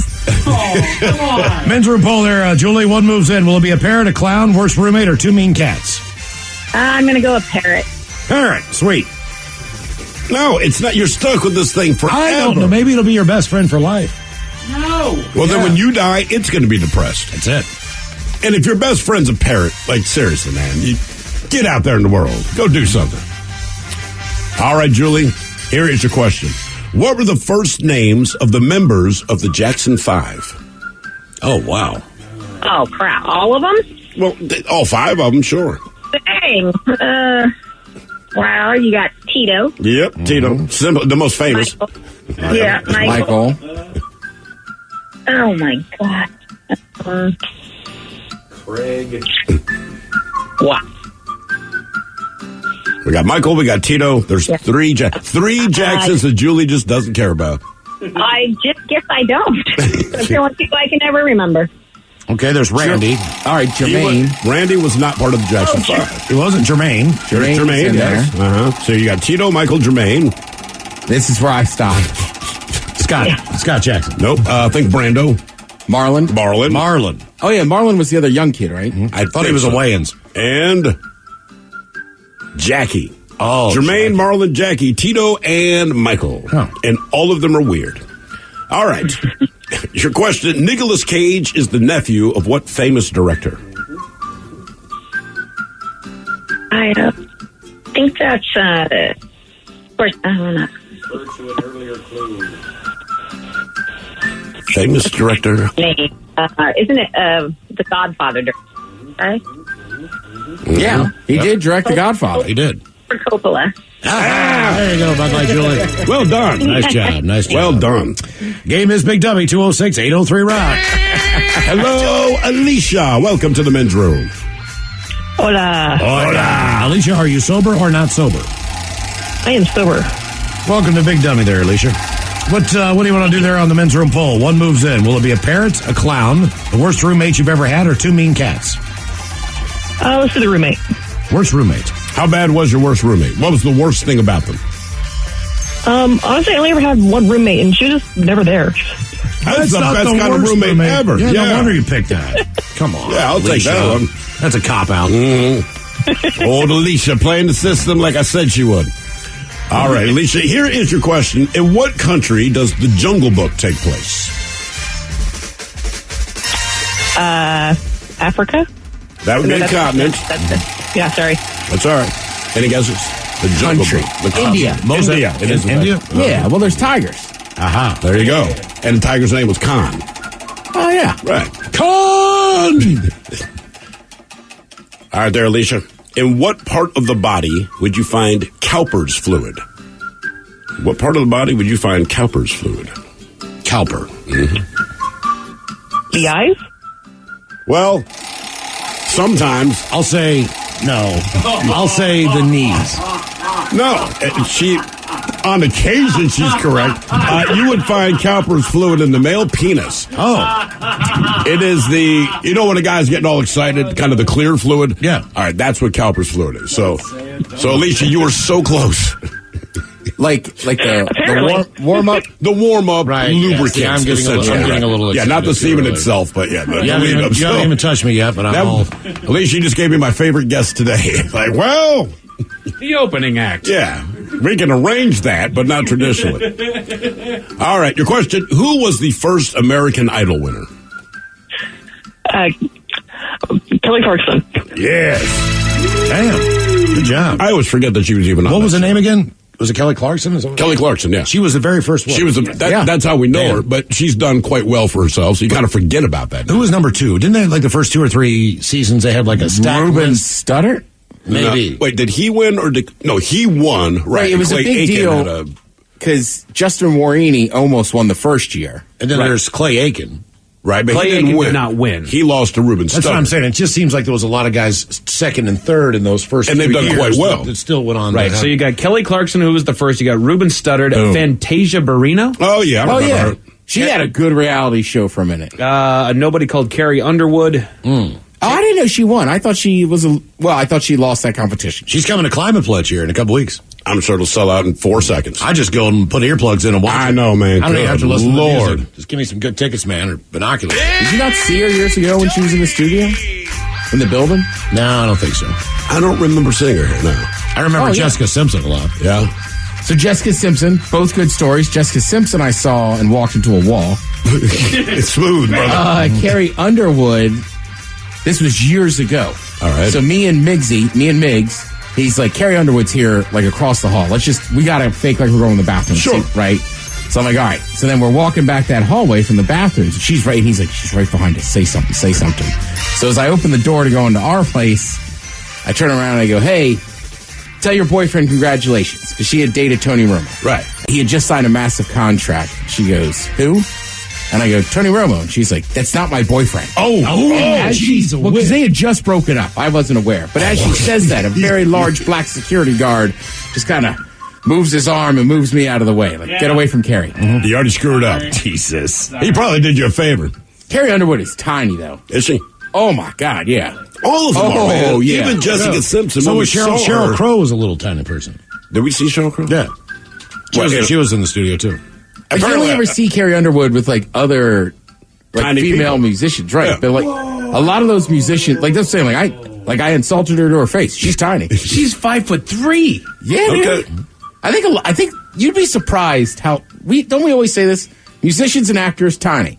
NFL players bigger than you expect. Yeah. I remember, And they normally date those people. when we met Seven Dust, all right, so just the sound that Seven Dust creates, in my mind, they're all 6'6". We interviewed them painting the grass. I'm like, I feel like I'm talking to hobbits. I mean, they were like the tiniest little band. I'm like, man, do you guys even need a tour bus? You just like hop in a Volkswagen Bug. Slash. I thought he was going to be much taller. For sure. Yeah. He has very fat fingers, though. Stunning for a guitar player. Hello, Adam. Welcome to the men's room. Hola. Adam, are you sober or not sober? Sober. Welcome to Big Dummy, sir. Our men's room poll. One moves in. Parrot, clown, the worst roommate you've ever had, or two mean cats? Oh, clown for sure. I think they'd be fun to drink with. Taking the clown. Taking the clown. All right. Your question. Of the 9 countries that speak Portuguese, where does Portugal rank? First, second, third, or fourth? Like in size? Sorry? Uh-oh. Oh, boy. Adam, your phone's crapping out. 1 second. Can you hear me better now? There we go, yeah. All right. We're going to go with third. I'll say fourth. It's fourth. Is Brazil number 1? Yes. Now, here is the more interesting question. Other than Brazil or Portugal, name one other country that speaks Portuguese. Is there another one in South America? Is it a small Caribbean island? Look, there's 7 more. Oh. Is there one in South America? Well, besides Brazil? I'm not sure, man. Because I'm looking at some of these country names and I don't know. There is one in Africa. I can give you that as a hint. Speaks Portuguese. Is it near Casablanca? Is it up there, north? I'm not exactly sure where it's located. We, for whatever reason, we have adopted this country as our own on this program. Chad? Nope. Algonia? Nope. Any guesses there, Adam? One of any country Ecuador. that says Ecuador. All right. So we have Angola. Okay. All right. We have Cabo Verde. I'm not sure where that is. A lot of these are small island nations. Ecuador. Is that, what is it? Cabo means... I don't know. Is it Green Ocean? Maybe. Is that what Cabo means? I don't know. Oh. I'm just saying. I don't know. Verde, I know it's green. Yeah, I don't know what Cabo There's Equatorial Guinea. There's Guinea-Bissau. There is... Oh, I can't even read that one. No one's heard of this one. But basically, Mozambique. I'm just looking at that. Mozambique. Can you believe it? That blew my mind. I'm like, for real? Yeah, so there you go. Question number 3. All right, question number 3. The United States, China, India, or Indonesia? What is the most earthquake-prone country on Earth? Indonesia. You would think. Indonesia is number 2. China is number 1. Cabo's like a cape, Miles. A cape? Yeah, like it's green like Cabo San Lucas. Yeah. Okay. So green cape. Yeah. Cabo San So Lucas. like the Green Lantern. So St. Lucas's Cape. That's basically what Cabo. Okay. Yeah. Exciting stuff. All right. What was the first living creature to go into orbit? Well, that'd be a dog. That's correct. Yeah. He's still up there. Yeah. Look. Living life. Now somebody. Is he still floating around? No, I think he somebody burned up on Rio. I think someone corrected us on that. And that. Yeah, I can't remember what happened. He's not up there anymore. I don't. Like, did he splash down and he's dead? Did Like he burn Lassie, up? he came home. Yes. Big Dummy! Hello, Travis. Welcome to the men's room. Hello. Hola. Travis, sober, not sober? Not sober. Not sober. All right, Travis, our men's room poll. One moves in. Will it be a parrot, a clown, worst roommate you've ever had, or two mean cats? Gotta be a parent. Parrot. I like it. I cannot believe how popular parrots are today. It's shocking. I guess they're more popular than I picked clowns. that because I thought no one would pick it. Well, of course. All right, here's your question. You sound like a man who knows his Swahili. So what popular game takes its name from the Swahili word for build? Oh, man. It's right there in the title. Gotta be Tetris. That's not a bad guess. Not a bad guess. Jenga. Jenga, yeah. I know fluent Swahili, so it's... Which is good, man, because we have a huge Swahili listenership, and Miles absolutely connects with these folks. It's amazing. Yep. Ted performs as Shakespeare. Miles is speaking Swahili. It's incredible stuff. It's a whole thing. Incredible stuff. My daughter knows some African. Some African. She knows some African. I know African. All right. Question. What color catches the eye first? Red. That was my guess. Blue? Yellow. Yellow. I knew it had to be red or yellow because of all the fast food. In fact, Michael Jordan's eyes catch it so much that his eyes have turned yellow. That's from tequila. I mean, my God. Tequila and cigars, man. How do your eyes get that yellow and red at the same time, but they're not orange? You know what I mean? Like, goddamn, buddy. He's got the eyes of the bull. He looks like the undead. I think he has a disease, though, doesn't he? I hope not, now that I've insulted. I thought there was like a reason for it, because after that documentary, everybody was kind of making fun of his eyes. Mike, you looking this up? Yep. Find out what it is. I don't want Will Smith coming here and slap me. He's got a disease. It just says he has jaundice. Oh, jaundice. Okay. Jaundice. Most people get that as an infant. Is jaundice not a disease? I feel like it's a condition. I'm not exactly sure what it is. All right. Your question, in what movie does Robert De Niro say, "You talking to me? You talking to me?" Taxi Driver. The most upbeat movie ever made. There's so many things wrong with that movie. Everything about it's a good, well done movie. Yeah, but Jonathan Hinckley loved it. Oh, that's a good point. Gave us Big Dummy 206-803-ROCK. Yeah, and Jodie Foster's a teenager. And there's a lot wrong with that movie. She's also a lesbian. Right? So he wanted to impress her, and she's like, dude, as long as you have the penis, I'm really not interested. And shooting a president really lessens that. 2 strikes. Hello, Jess. Welcome to the men's room. Hola. Hola. Jess, sober, not sober? Not sober anymore. All right, Jess. Welcome to Big Dummy. Men's room poll, 1 moves in. Will it be a parrot, a clown, worst roommate you've ever had, or 2 mean cats? I'm going to go with, I guess, roommate. Worst roommate. Okay. All right, Jess, here is your question. How many ghosts show up in A Christmas Carol? 3, I think. No, that's everyone's first thought. 4. Because you got the first ghost Marley to tell them, hey, the other 3 ghosts are going to come by and bug you. That was I played Marley in a class play. How heavy were those chains? They were incredibly heavy because they got them at Ace Hardware, so they didn't get the little chains. They got the biggest chains they could find, and I had How 9, old 10 were you? of them. I was in 8th grade, 9th grade, but I played Marley, so I'm the first ghost out, right? Right. I got to warn him what's coming. Well, I thought it was the ghost of Christmas past, present, and future. Those 3 were there. Right, but Marley shows up first and says, hey, heads up, 3. You're going to get 3 ghost visitors. Right. 4 if you include me. Yeah, he just gives them a heads up. Which is really nice of a ghost to do. It'd have been nice if they did that, say, Amityville Horror. Oh, hey, look, man, I'm buddies with Casper. We're kind of cool, but, things are going to get real crazy up in this house, all right? Just letting you know. Poltergeist. Yeah. Y'all. Yo, man, see that clown toy you got? Bad things are going to happen, bro. Bad things. That tree. And Carol Ann, hey, listen, just go toward light. All right, here's your question. What comic series is the CW Network's Riverdale based on? Oh, my mom, she, not Calvin Hobbes, Charles Schultz. I'm trying to remember comics, but I'm drawing a blank on this one. This comic sucks. Any chance I can have a hint? Yeah, sure. The name of the show was based off of the name of the high school that was in the comic. Is that what it is? Yeah. Okay. The comic itself, it's named after one of the characters. Mm-hmm. So it'd be like Ted. Screech. Archie. Yeah. Question number 3. Oh, Archie. How many legs does a lobster have? Okay, just give me a moment. Do claws count as legs? I guess. I'm going to say 8 or 10, but I can only... It's one of those 2. Pick one. I'm going to go 10.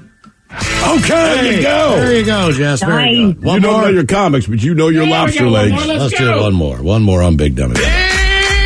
Hello, RJ. Welcome to the men's room. Hola. RJ, are you sober or not sober? Unfortunately sober. That's all right, RJ. Welcome to Big Dummy. Okay, our men's room poll. One moves in. Will it be a parrot, a clown, the worst roommate you ever had, or two mean cats? I think I'd go with the clown, but that would eventually turn into the worst roommate. Yeah. All right. Yeah. Okay. I did the dishes. RJ went to school with a guy named RJ, and he called his penis his root. I didn't flush. Toilet's backed up. All right, your question. How many inches in diameter is the average basketball hoop? 19. So close. 18.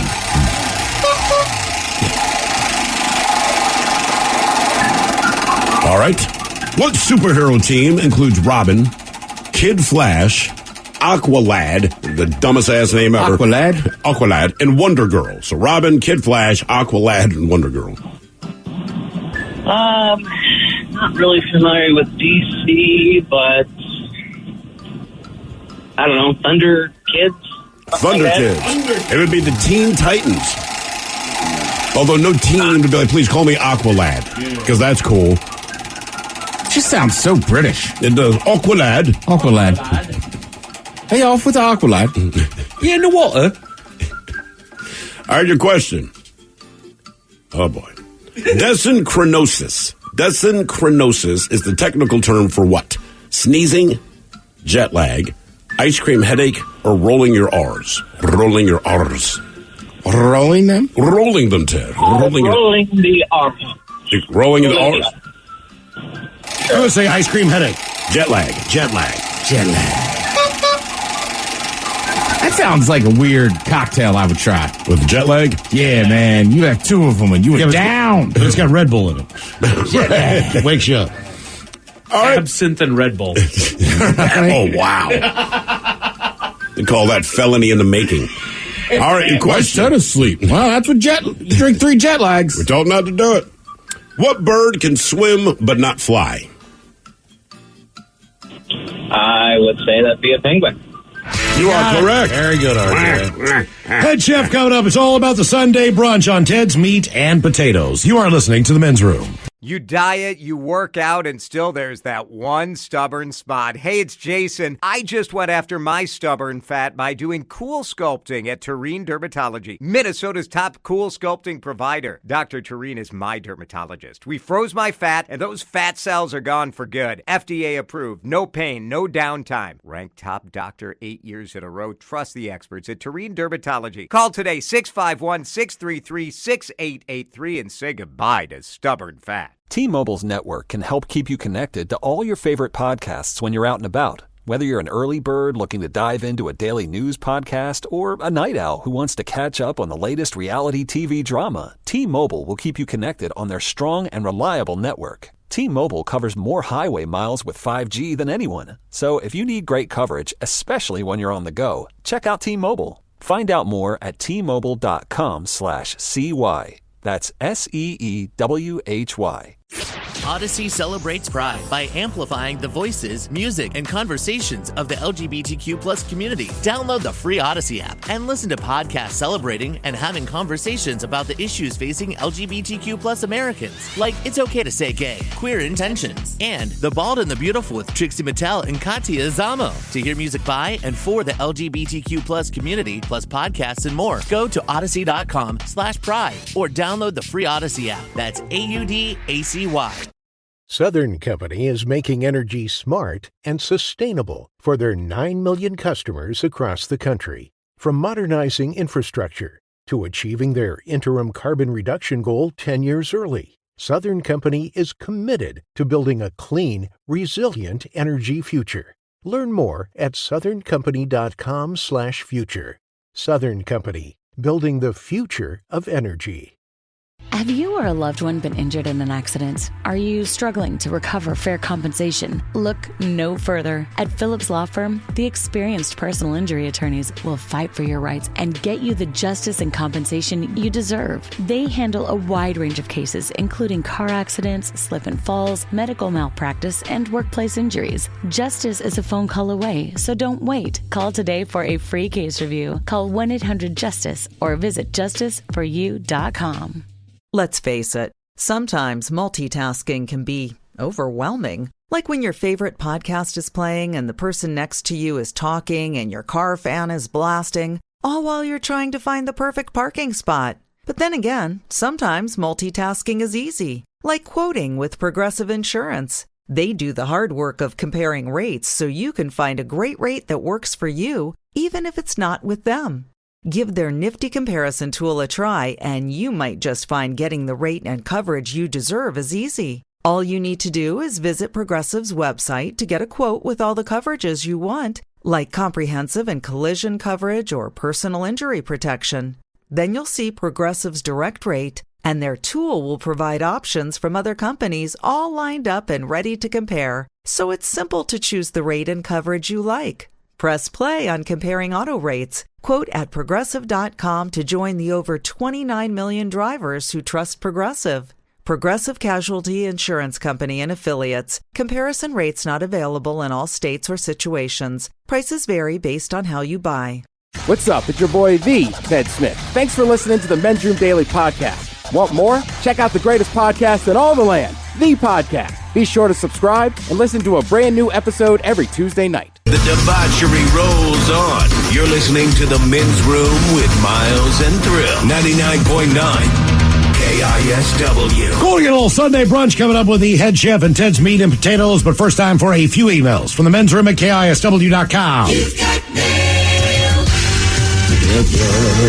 You've got mail. And one email from our men's room poll. One moves in, parrot, clown, worst roommate, or two mean cats. Guys, anyone who picked a parrot has never had a parrot. I inherited one when I married my wife, and it recently died. It was 43 years old. Never again. Give me a Labrador any day. That from TJ. As we move on to some of the birthday requests. Guys, it's my buddy Nick's 30th birthday. It would be awesome if you could give him a birthday shout-out, maybe a fish sandwich. Thanks, guys. That from Eric. I'll have a fish sandwich. Guys, it's my buddy Bustin's birthday. Can I get your penis is too small, a beaver fart, and some Captain Crunch?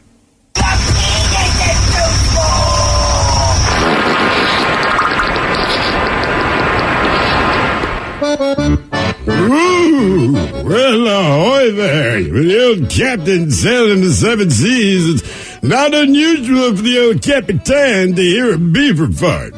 That's why we told Miss Butterworth to stay maybe 2 rooms away. Crunchberries.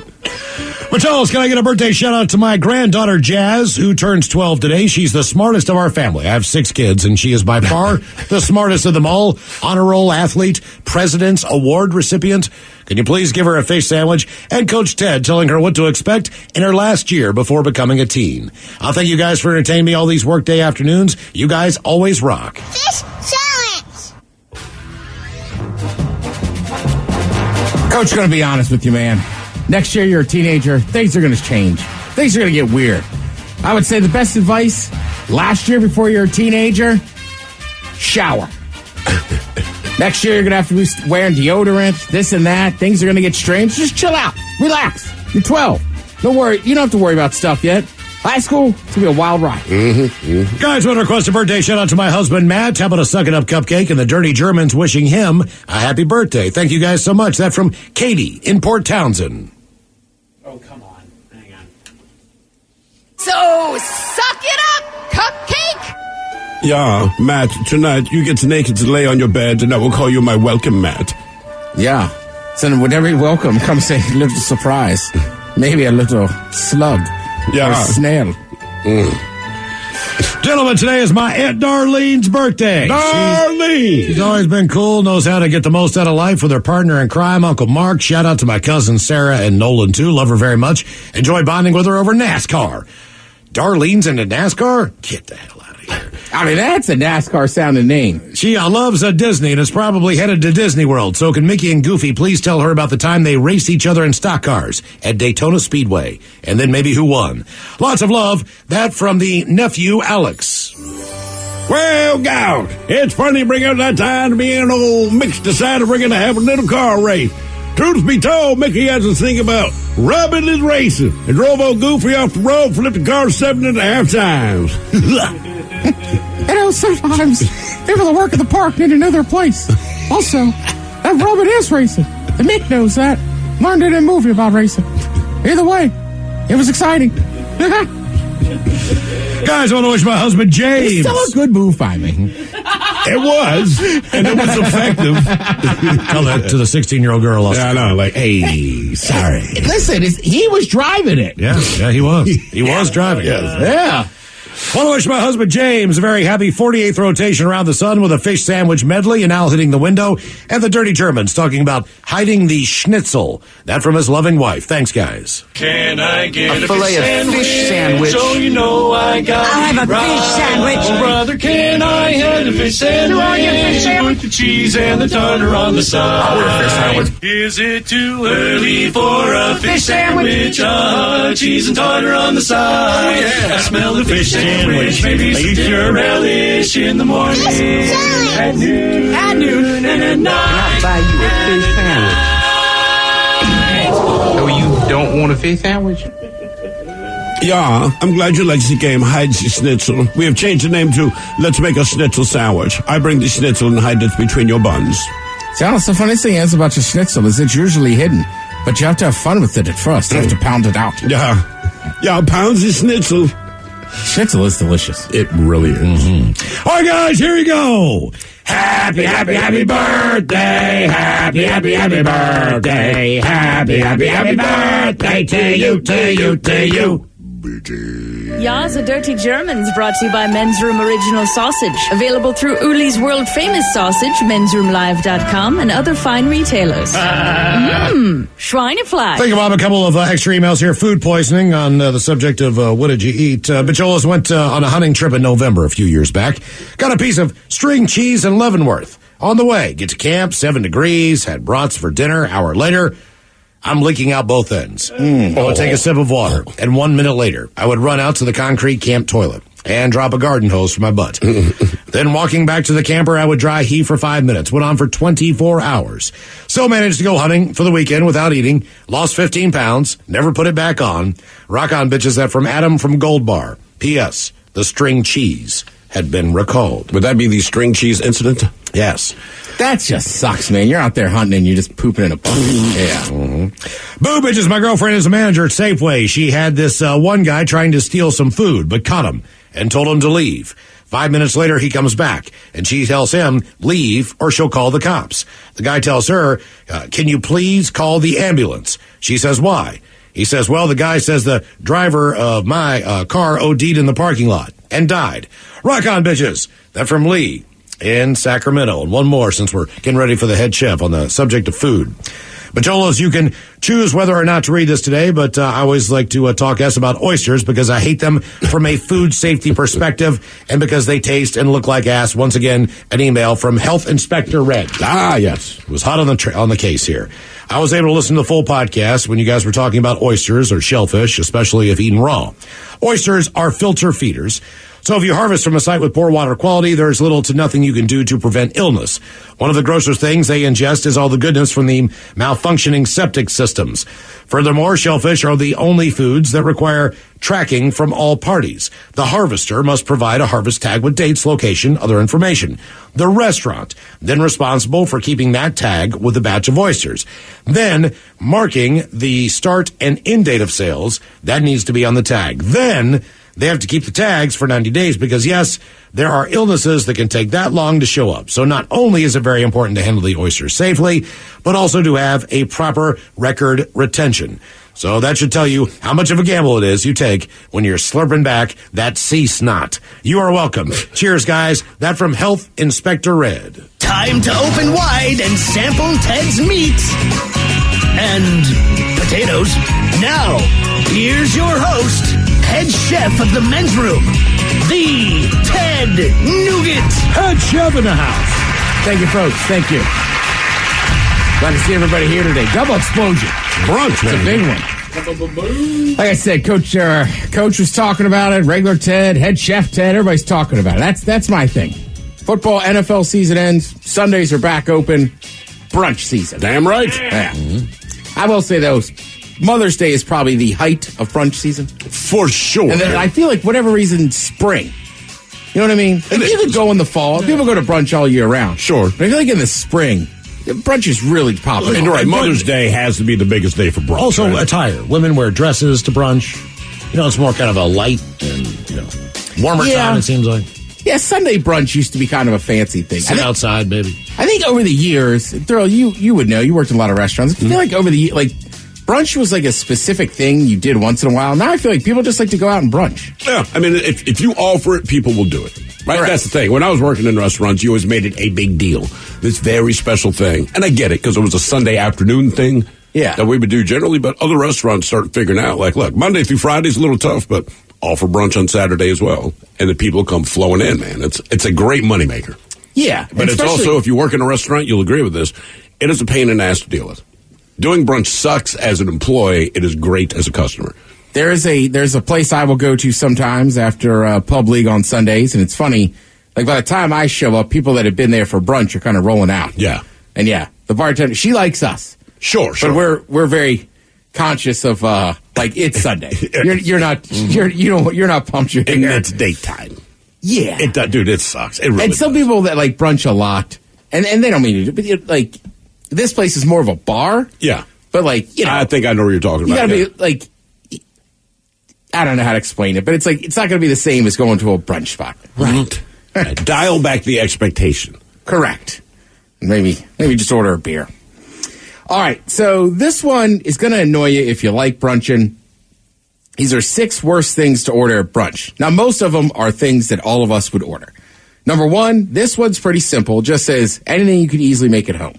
If you just want scrambled eggs and toast, go for it. But you're paying a premium for something you can make yourself for 50 cents, and their version probably isn't much better than yours. And brunch is a little bit more priced higher than the breakfast. Always. So eggs are going to be more expensive. But like you were saying earlier, Miles, and I agree 100%. If I go out for breakfast, I'll get scrambled eggs, toast, and bacon. Right. But I feel like if I'm going to a brunch, that's when you got to step it up. Game on, because I'm at brunch. Number 2 on the list is corned beef hash. First of all, they say a lot of people don't realize they prefer the cheap canned variety. So they're underwhelmed when it's made from scratch, but also restaurants tend to toss in all kinds of leftovers in there. So you might be eating yesterday's scraps. Especially omelets are another way they can use up old ingredients that are going bad. I will say this. Sean O'Donnell's in Fremont. I know they have a couple locations, one up in Everett, and they've got one. They got one right down here. One down here. Their corned beef hash on their brunch or just regular menu it's real corned beef. That's the difference. Okay, so that's the issue I was about to say. You need to know also how their corned beef is. Because a lot of people order corned beef hash. And some places, frankly, they don't know how to roast or smoke a corned beef. Correct. So it tastes like garbage, and you're just gnawing on fatty, gristly pieces. Right. But you're right. Sean O'Donnell's, they have a great Reuben. So I haven't had their corned beef hash, but I'm sure it's delicious. This one hurts because this is one of my go-tos. Eggs Benedict. These are 6 worst things to order at brunch. According to the late Anthony Bourdain, it's risky to order because bacteria loves hollandaise sauce. Chefs make big... So do I. Right? I guess I'm a bacteria. Chefs make a big batch of it ahead of time, obviously, so it's easier. So it's probably been sitting out for a while. All right. So basically that's just trying to keep you from getting sick. Yeah, that one. Because it's been there since breakfast. Because Eggs Benedict, if they open at 7 o'clock in the morning, people get Eggs Benedict all the time. So he's saying, if you get this at 11, 12, by that point in time, maybe it's done. It's run its course. And it's tough to make at home. It's tough to make a hollandaise sauce. I think you could buy a little packet that's like a little easier. Yeah. But I'll tell you what, I went one place, man, and it wasn't Canadian bacon. It was just like Black Forest, deli ham. Okay. How good was that? It was delicious. And I was like, I kind of like what you guys are doing here. Next on the list, speaking of Eggs Benedict, Canadian bacon. Comes pre-cooked. So all they're doing is heating it up. It's not ordered as much as regular bacon, so if you're brunching on a Sunday, there's a chance it's been sitting in the fridge since last Sunday. I don't dislike Canadian bacon, but as I just perceive it being ham, and I know it's a little different, whatever, but it doesn't do anything for me. If you say, hey, Canadian bacon's in this, I kind of don't want it now. You know what I mean? I would substitute anything else pretty much for Canadian bacon. I'm trying to think outside of a Hawaiian pizza and Canadian bacon just doesn't show up there. Egg McMuffin. I was just say, shout out to McDonald's though. There's no hollandaise sauce, but they were like, wait a minute, we'll add the other half of this muffin and just put it together in a sandwich with some cheese. Well, they probably get it on the cheap. Because like you said, no one's dying for Canadian bacon. So not even Canadians. They'd rather just have regular bacon. Yeah, that is a good point. What else? I mean, once in a while, I think you'll see a sandwich. Like a chicken sandwich that might have Canadian bacon, but I'm kind of racking my brain. Like, you're right. There's not a lot of options. Well, it might be Canadian bacon, but they call it something else. Like if you do cordon bleu, it technically is Canadian bacon, but they say ham. Steak and eggs. Only if you order it at a nice place where you know the steak is good. Otherwise, you're generally getting a tough, low-quality cut of meat. If they don't do dinner and they don't have a steak on the menu, that is a tell. Yeah, you don't probably They want it don't for make breakfast. steak. You guys think chicken fried steak belongs at breakfast or dinner? Ooh. Either or. Yeah. I would say All either right. or. I mean, it's going to put you to sleep. So depending on what time you want to go to bed, I guess. That one always is just crazy to me that it shows up in both angles. It does. It absolutely does. Yeah. Because, I mean, I think that the only time I've really had it is for breakfast. But very few people make it at home.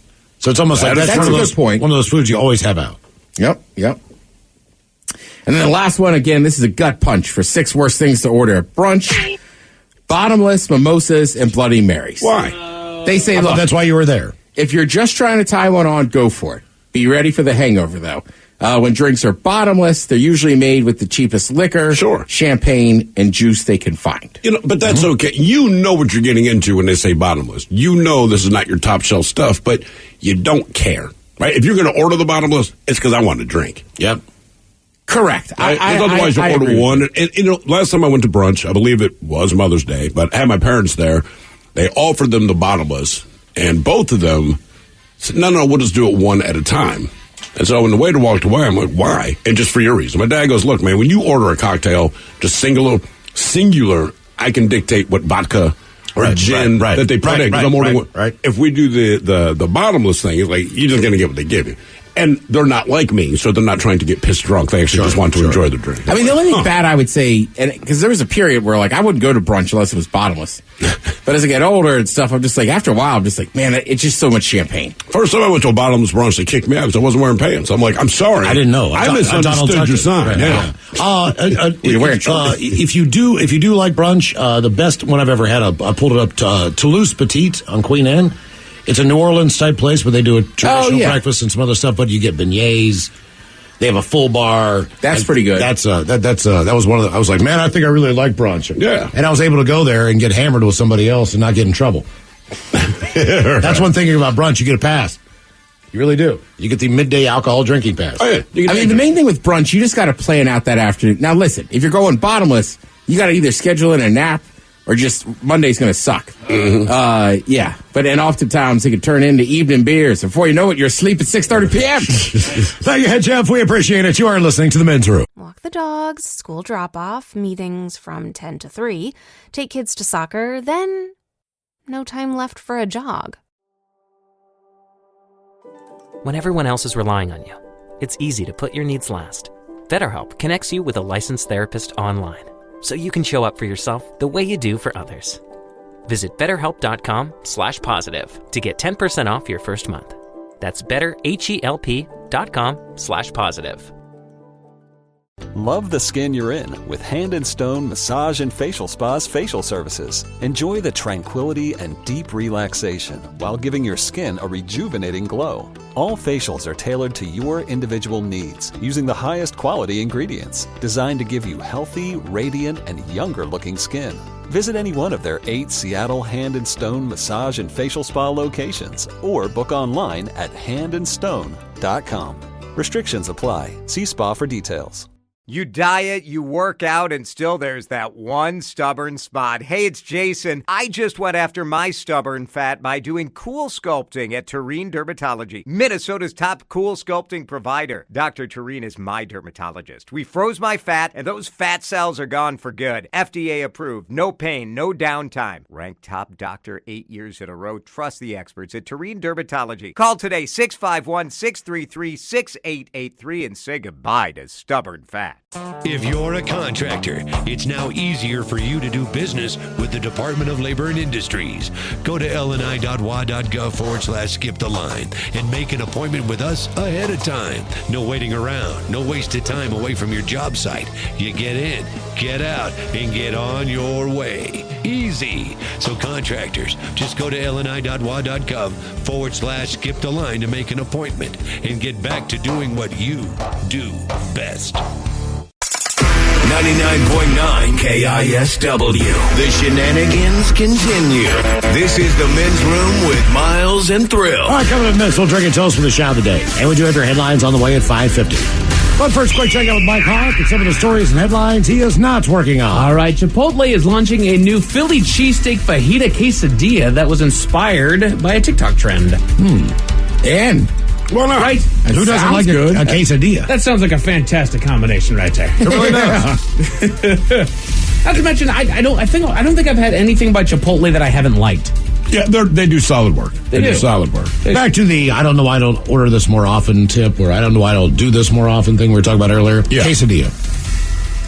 Right. Every time I have a Mexican restaurant, I will get a quesadilla as my appetizer. Typically, I do enchiladas for my entree. Yeah, but a quesadilla is strong. You forget, my kids get them all the time. Like, you have a bite of that. I'm like, man, that's good. I know. Every time. And they're pretty easy to make at home, too. Yes, they are, friend. Yeah. And it's always a hit with the kids.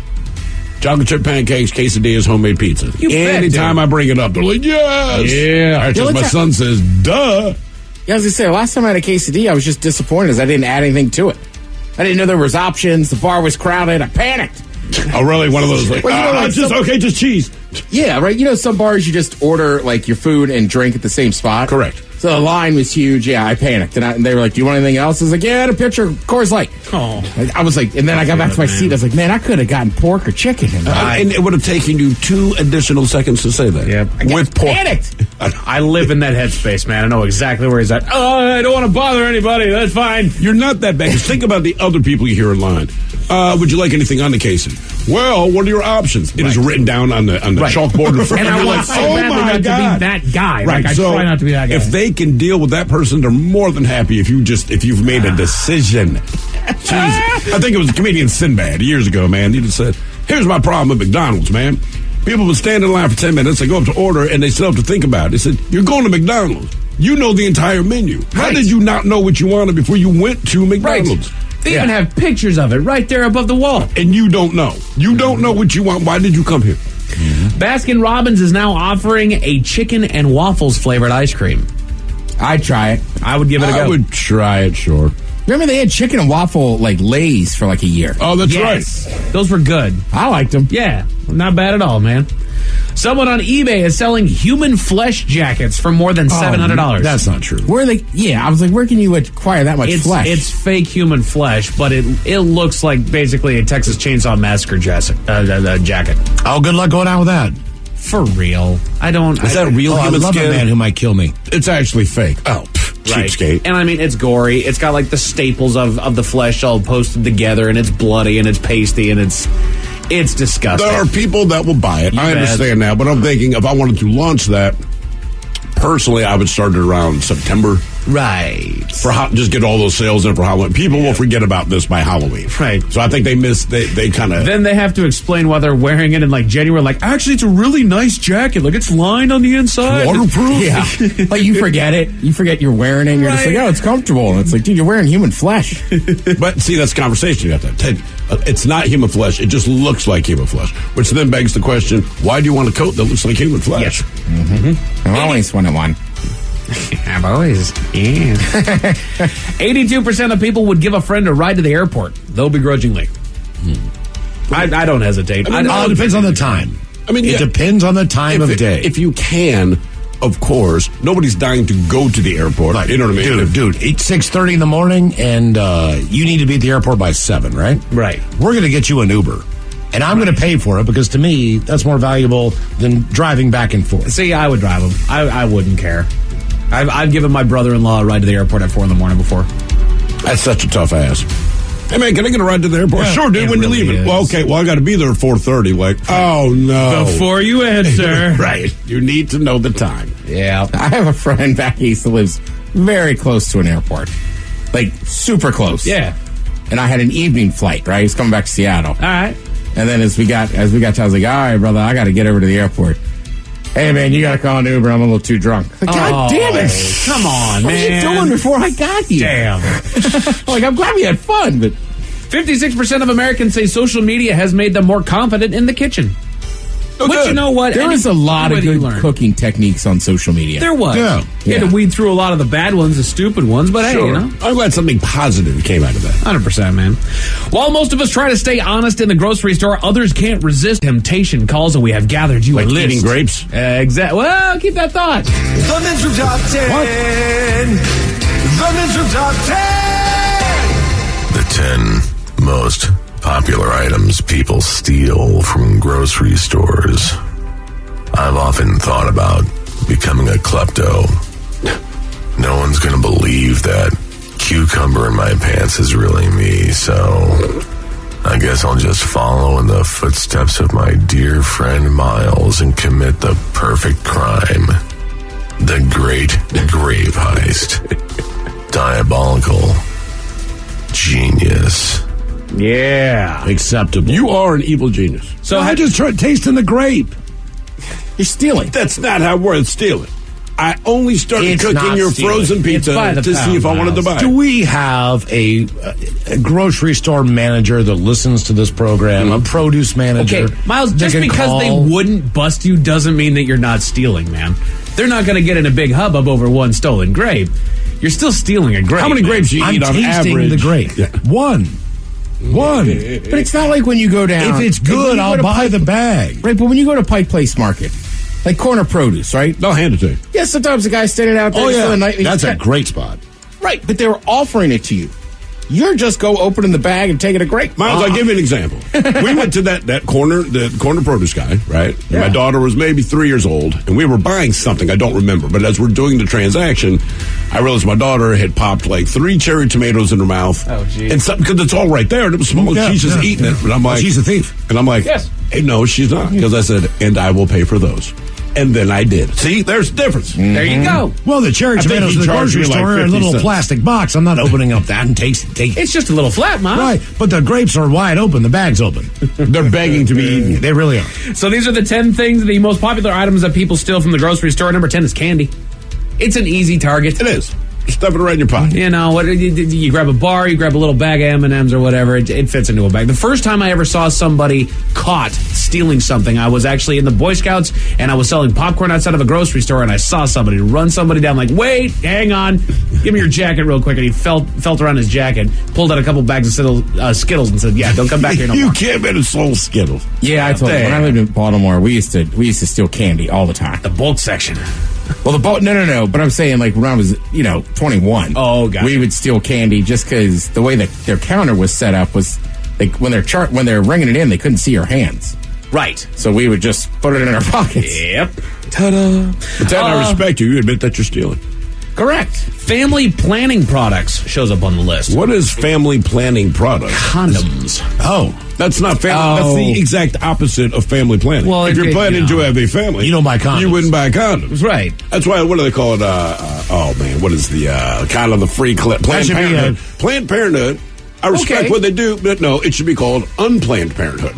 That's why you're there. Well, the thing, yeah, fair. I mean, honest to God, like, look, do what you do, but it should be Unplanned Parenthood. But the thing that's why you came here. The thing is that family planning. Okay, my family, my wife and I, our plan is to not have a kid right now. Okay, fair enough. Our family is 2. There you go. Okay. I think some people steal condoms because they're probably like teenagers. Sure. Yes. And they're like embarrassed. Yeah. Which you don't want to. That's embarrassing when you first do that, man. When you first do it, it's embarrassing. Now you want everyone to know. Yeah. That's right. Yeah, I need a box of condoms. I remember when I made that change. The first time I was like, oh, God, I have to check out with this little old woman. Oh, my God. Oh, jeez. Now just like, blah. There you go. I remember I go to that's a flex. Certain woman back in my early 20s who I desperately wanted to have sex with, and she was down, but she's like, man, we need condoms. No problem. Ran into the 7-Eleven. And the only thing about it, I'm like, because they sold, the smallest you get was a 3-pack. Yeah. I'm like, hey, man, I need a 3-pack of the Trojans. I'm kind of in a hurry. He's like, someone's going to have fun tonight. And that's what sent me over the other side. I'm like, you know what? Yeah. Damn right. It's the only thing you understand exactly what I'm doing when I leave. Hell yeah, buddy. Man. Hell yeah. Over-the-counter medicine. Fair enough. They overcharged for it. Yeah, right. I never would buy it, other than Advil. Yeah, I'm just a headache guy. I don't particularly like the medications much, but they do charge a lot. I believe there's a handful of over-the-counter medicines that you used to be able to just buy, but they had to lock those up. Yes. Correct, right? Because people would steal Sudafed and stuff to make meth. Exactly. Yeah. And what's weird is, you don't, if you're like me, you don't know that at the time, right? And so, do you have ID? I'm like, Sudafed, bro. You know what I mean? And he's like, well, I still need ID. You give him ID. And then finally you have to ask, why do I need ID to be able to buy this? And it explains. People are making meth. I'm like, I will be goddamn. I did not know my meth ingredients. And, I mean, I haven't bought it in forever, but, like, it went from you had to show ID to, like, you had to, like, tell them your name and stuff because you could only buy so much in a time period. They're putting you on a list. I mean, look, here's the difference. If I go in and buy a box of Sudafed, I am not making methamphetamine. If I walk in and put up 500 boxes, like, okay. I'm really sick, man. I feel real bad. Most popular items people steal from the grocery store, seafood comes in at number 6. Yep. Jamie's. How the hell do you steal seafood? It's You all put behind crab the legs down your pants. People putting down their pants, man. Honest to God. God, that would hurt. I guess it's worth it to people. It is, man. They're tasty. Number 5, they go chocolate. Apparently separate from candy, but Okay. yeah. When I think candy, I think chocolate. Yeah, me too. Because I just don't like the fruit flavor. I don't the like Skittles candy. and the gummies What's and weird all is that. I go the opposite. If I think candy, I think more of on the fruity, more colorful side as opposed to chocolate. Yeah, but that's just because you're an idiot. I think you're right. I think chocolate's a different category. When I think sweets, I go that way. Sure. So it's not that I just don't eat candy. Gotcha. Right. Number 4 of the most popular items people steal from grocery stores. This one's a little bit on the sad side, but baby formula. Yeah. You should. Right. You're not Yeah, I mean, stealing that for you. Mm-hmm. Right. There's no illegal activity. Man, you have no idea how expensive that is. Yeah, it's ridiculous. you're right. And on the some kids can't digest the powdered form based on acid reflux and other things. So you have to buy the canned instead of the powdered, which you can mix. Well, and it's, oh my God, what a racket! It's another one of those trap products. Well, you have to have it. Yeah, exactly. They know you have to have it. We know you have to have it. That's right? it. So we set the market on this thing. Like, come on now. Number 3, alcoholic beverages. Well, sure, it's booze, man. Right. That was the big argument when I can't remember, is it privatizing it or privatizing liquor? Basically, when they took it out of the liquor stores and started putting in like grocery stores and whatnot. Yeah. The big thing was, hey, people are going to start stealing this, and yeah, they did start to steal liquor a little bit more in abundance until they figured out how to curtail that. Well, again, I don't know too many places where you can walk in and pick up a bottle in a grocery store and not get past a certain point. Or it's behind the counter. Right. Like, at least here, right? But how many people grabbed like a 6-pack out of a fridge at a gas station or something like that? Probably, yeah. Right. Well, and again, you got to think of kids underage. Exactly. And people like me that stole stuff by mistake. They tasted delicious. By mistake? How like a grape. Yes. But I didn't know I was stealing it. They self-checkout. Guy checks ID. Scam. I said, hey, just check my ID while you're here. Sure. We pack up and walk out. My buddy goes, you just stole that 4-pack of high noons? Oh. Sorry. Number 2, meat. Yeah. Meat theft is big. Well, Is think it like, really? Well, think about like remember that the game show where you run in and get the most valuable stuff in the supermarket sweep. Right. So the idea was you have 30 seconds or a minute or two, get the most valuable stuff in the store. This is all part of that. Like, what is the stuff that you want but you can't afford? Exactly. Sure. By the way, somebody here says people steal baby formula sometimes to resell online or use it to cut their drugs. Oh. Which is true. Oh, damn. I didn't know that one. I'm not saying I've stumbled into that before, but I'm like, I'm pretty sure it's baby formula. That's baby formula. Yep. Hey. Did you feel more hydrated? Hydrated and high, Ted. It's great. Oh, he was hydrated, all right. Hydrated. And then the number 1, the most popular item that people steal from grocery stores. It is the only aisle that specifically has cameras. The makeup aisle.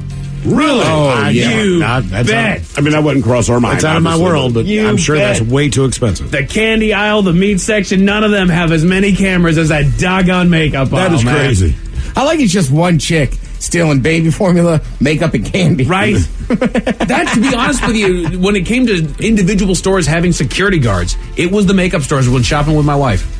Really? Yeah, they have a security guard standing there at the door. Sephora was one of the first places, like, arms care. I was like, oh, damn. That is nuts. And again, as a dude, I don't like I get the Apple store and stuff like that, but like really makeup. Mm-hmm. Well, it's expensive, man, but I gotta look good. I know. And you look great, Mike. Thank you. Thank you. I didn't pay for this. A woman in Florida broke the number one rule about the airport, Miles. What was that? Tell you all about it at 5:50. Thank you, sir. Headlines are coming up at 5:50. In the meantime, it's going to get tested online for Profile This at 206-803-ROCK. What you watch depends on what kind of mood you're in. Sometimes you're craving comedies like Friends or South Park, and sometimes you're more into dramas like HBO's Succession and House of the Dragon. There's also cooking shows like Chopped and Beat Bobby Flay, and even movies like The Lord of the Rings and Shazam! Fury of the Gods. Well, Max is the streaming destination that has the best of entertainment for whatever mood you're in anytime. And plans start at as little as $9.99 a month. Max, the one to watch. Subscription required. Visit Max.com. T-Mobile's network can help keep you connected to all your favorite podcasts when you're out and about. Whether you're an early bird looking to dive into a daily news podcast or a night owl who wants to catch up on the latest reality TV drama, T-Mobile will keep you connected on their strong and reliable network. T-Mobile covers more highway miles with 5G than anyone. So if you need great coverage, especially when you're on the go, check out T-Mobile. Find out more at T-Mobile.com/CY. That's SEEWHY. Odyssey celebrates Pride by amplifying the voices, music, and conversations of the LGBTQ plus community. Download the free Odyssey app and listen to podcasts celebrating and having conversations about the issues facing LGBTQ plus Americans, like It's Okay to Say Gay, Queer Intentions, and The Bald and the Beautiful with Trixie Mattel and Katia Zamo. To hear music by and for the LGBTQ plus community, plus podcasts and more, go to odyssey.com/pride or download the free Odyssey app. That's AUDACY. If you're a contractor, it's now easier for you to do business with the Department of Labor and Industries. Go to lni.wa.gov/skip the line and make an appointment with us ahead of time. No waiting around, no wasted time away from your job site. You get in, get out, and get on your way. Easy. So contractors, just go to lni.wa.gov/skip the line to make an appointment and get back to doing what you do best. Most of you listening right now are probably multitasking. Yep, while you're listening to this, you're probably also driving, cleaning, exercising, or maybe even grocery shopping. But if you're not in some kind of moving vehicle, there's something else you can be doing right now. Getting an auto quote from Progressive Insurance. It's easy, and you could save money by doing it right from your phone. Drivers who save by switching to Progressive save nearly $700 on average, and auto customers qualify for an average of 7 discounts. Discounts for having multiple vehicles on your policy, being a homeowner, and more. So just like your favorite podcast, Progressive will be with you 24/7, 365 days a year. So you're protected no matter what. Multitask right now. Quote your car insurance at Progressive.com to join the over 29 million drivers who trust Progressive. Progressive Casualty Insurance Company and Affiliates. National average 12-month savings of $698 by new customers surveyed who saved with Progressive between June 2021 and May 2022. Potential savings will vary. Discounts not available in all states and situations. Have you or a loved one been injured in an accident? Are you struggling to recover fair compensation? Look no further. At Phillips Law Firm, the experienced personal injury attorneys will fight for your rights and get you the justice and compensation you deserve. They handle a wide range of cases, including car accidents, slip and falls, medical malpractice, and workplace injuries. Justice is a phone call away, so don't wait. Call today for a free case review. Call 1-800-JUSTICE or visit justiceforyou.com. Hey, it's Mike Hawk. Join me every Thursday at 1 p.m. exclusively on the Odyssey app as we go live with Odyssey. Join in on the action as we cover interesting facts, top 10 lists, and some fun new games. Follow the Men's Room page on the Odyssey app and join in all the fun Thursday afternoons at 1. Part of a minute to drinking time. Somebody out there deserves to be recognized. And the Men's Room knows just who it is. So to you we say, bottoms up, sailor. You're the toast of our shot of the day. Drink time it is, and as usual, we head to the Drink Desk and Steve at Thrill Hill to find out who we're toasting. Yes, indeed, and today we toast an unnamed dog. I wish I knew the dog's name. This particular dog was part of the halftime entertainment at Tuesday night's college basketball game between Virginia Tech and Louisville. Now, his main discipline is frisbee catching, and he performed all manner of tricks to wow the crowd, but it was the dog's final act that drew the biggest cheers. In fact, this is just a sample of the crowd as it kind of picked up excitement toward the end of his routine.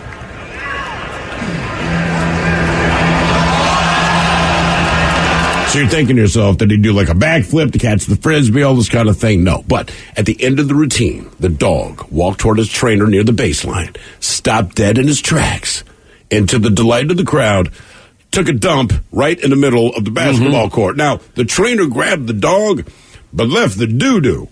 So this turd was out there until the cleaning services could come out. But the sad thing is, that's what got the crowd to cheer. Coincidentally, the dog pooped on the floor of, do you know the name of this place? Were they playing in Louisville or Virginia Tech? Louisville. The KFC Yum Center. That's right. Yeah. Could have been like the Cup Arena. I know. The video's great, man. You see this dog, he's done some things. He's walking right back toward the trainer, stops dead, and then the telltale back hunch. And that's when the crowd goes wild. That's his final move on his tricks. You can tell that dog had to go. Oh, yeah. Dude, he's walking normal pace and just stopped. He had been in that arena before the game started. I know. Guaranteed. He's being patient, being a good boy, but like, dude, he's looking up like, I've got to go. And he did. So we pour this booze and we drink this booze because we think it's yummy. Yummy. So over the tongue and down the throat to party in our tummies. Down the hola bichona.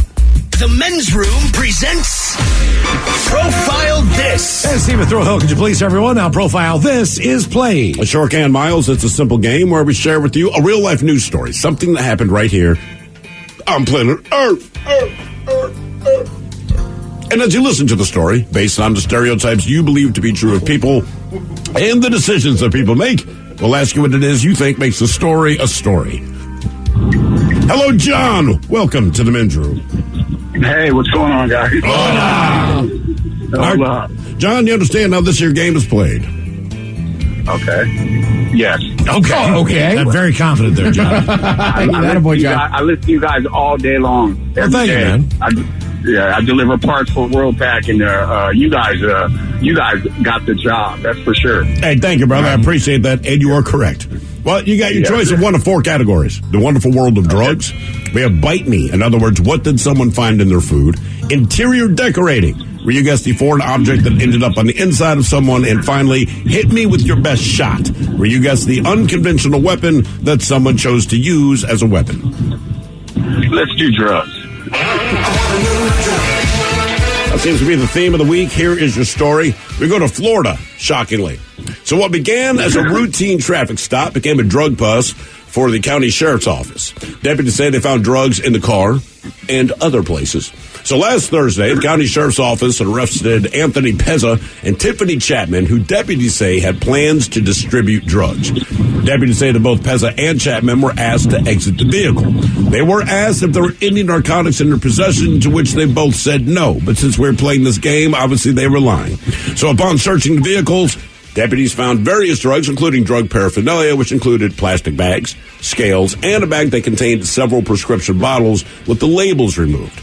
Now, during the sweep of the vehicle, Chapman then stated, that she had drugs in her, quote, body cavity. Although I don't think she said body cavity. And in case you're wondering, her body cavity, that's her JJ, the ham wallet, her buffalo gums. Anyway, according to deputies, a female deputy was requested to assist Chapman with removing the drugs from her hoochie coochie. And then deputies, in fact, found the drugs. The question is, what drugs did they find in her Wenatchee? That's right, Wenatchee. I'm using you as a vagina euphemism. Was it crack, heroin, cocaine, or meth? It was meth. Says that with confidence. Okay. All right. John goes to be meth. fair, her vagina had no teeth, so it's very possible. Are you sure? Yeah, the toothless vagina. Ted, I'm going to go cocaine. You're going coke? Did you say what part of Florida? It is Bunnell, Florida, Bunnell. I have no idea where that is, but it's within 60 miles of the ocean.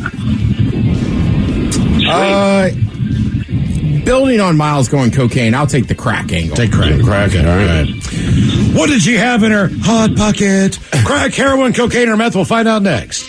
That was a tease. Walk the dogs, school drop-off, meetings from 10 to 3, take kids to soccer, then no time left for a jog.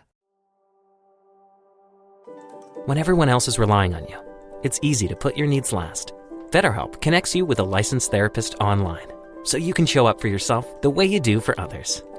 Visit BetterHelp.com/positive to get 10% off your first month. That's BetterHelp.com/positive. 99.9 KISW. We return to the men's room with Miles and Thrill. Category Sharks on profile this. We got a Florida couple. They got pulled over. They had drugs in the car for sure. Scales, baggies, everything that you would need to distribute. But the woman did have something in her chalupa as well. So was it crack, heroin, cocaine, or meth? And John, that is the very question that we posed to you. Let us start with Miles in Montgomery. You went cocaine. It is Florida, right? But no, it was not cocaine. Well, no fun there. D. Ted Smith, track Miles, right? Cocaine ingredient, but the cheap version crack. Now it was meth. And John, you came right out of the gate, said meth. You didn't give it a thought. You didn't even go, You just said it's meth. And you are correct. I should have listened to you, John. I think the thing is that they were John's dealers, and that's how he knows. I know it was meth, goddammit. I was waiting on that. Right. Now for all TV news all the time for TV Time at 10. And now, because your pathetic life is confined to countless hours in front of a talking box, the Men's Room presents TV Time with Ted. It'll be a tough one, boys. What's that? I just left my bottle of water out there.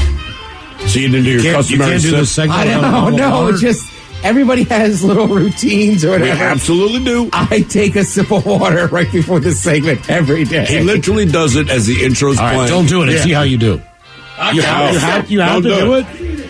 I guess I don't have to. No, exactly. Maybe this will be the best one ever. It's bugging you, though, isn't it? I'm like, I can feel my mouth drying up.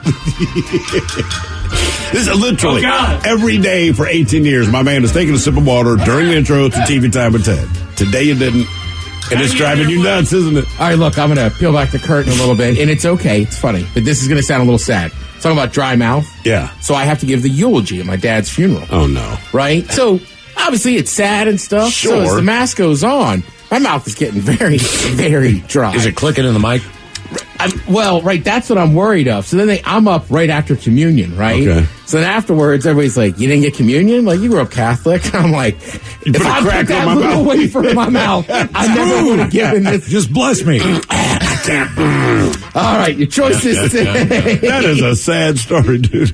I cannot eat that cracker, brother. My mouth's dry. I will say, I had a couple laugh breaks. It was good.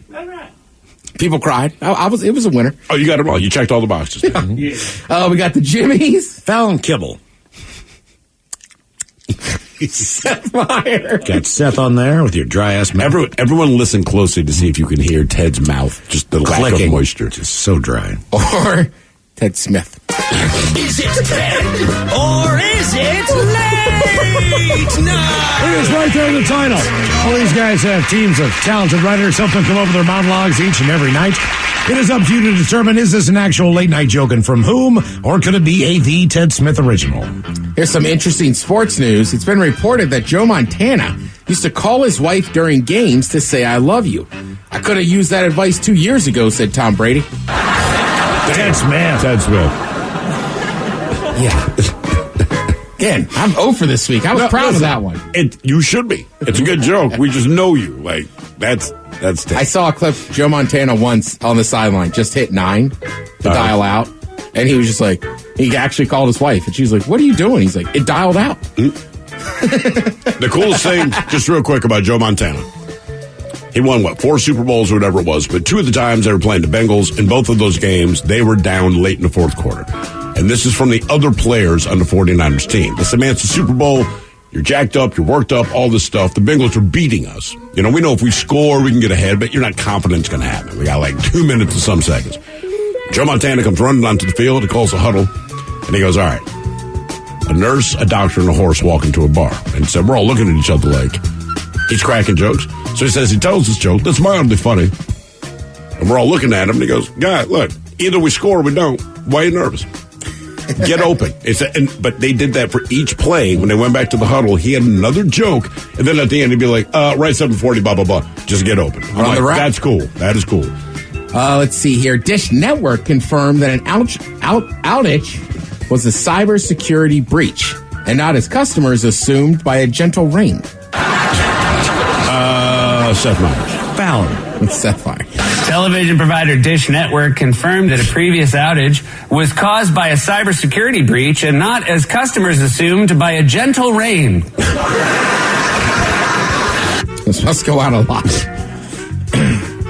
The third season of The Mandalorian premiered, and you could tell Baby Yoda got really famous because he just kept plugging his tequila brand. Fallon. Yeah, the third season of The Mandalorian premiered. And, I love that. You can tell Baby Yoda's gotten super famous because in this one he just keeps plugging his tequila brand. King Charles is evicting Meghan and Harry from his royal residence in the UK. Sucks to get evicted 3 years after you move out. Jesus. Fallon. Yeah, Fallon. That is Fallon. Well, people are talking about this. Apparently, King Charles is evicting Harry and Meghan from their royal residence in the UK. It's a tough break for Harry and Meghan. I mean, nothing hurts more than getting evicted 3 years after you move out. You know what I'm saying? I think we talked about this, but a Florida woman was arrested last week, and she told deputies during the traffic stop that she had drugs in her body cavity and removed nearly 11 grams of crystal meth. Said the cops, "Ma'am, we just pulled you over for a broken taillight." Fallon. Yeah. Myers. A Florida woman was arrested last week after she told deputies during a traffic stop she had drugs in her body cavity and removed nearly 11 grams of crystal meth. Said the cops, "Ma'am, we pulled you over for a broken taillight."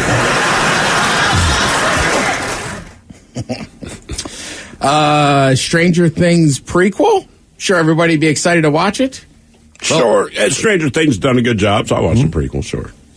Well, you're going to have to fly to London.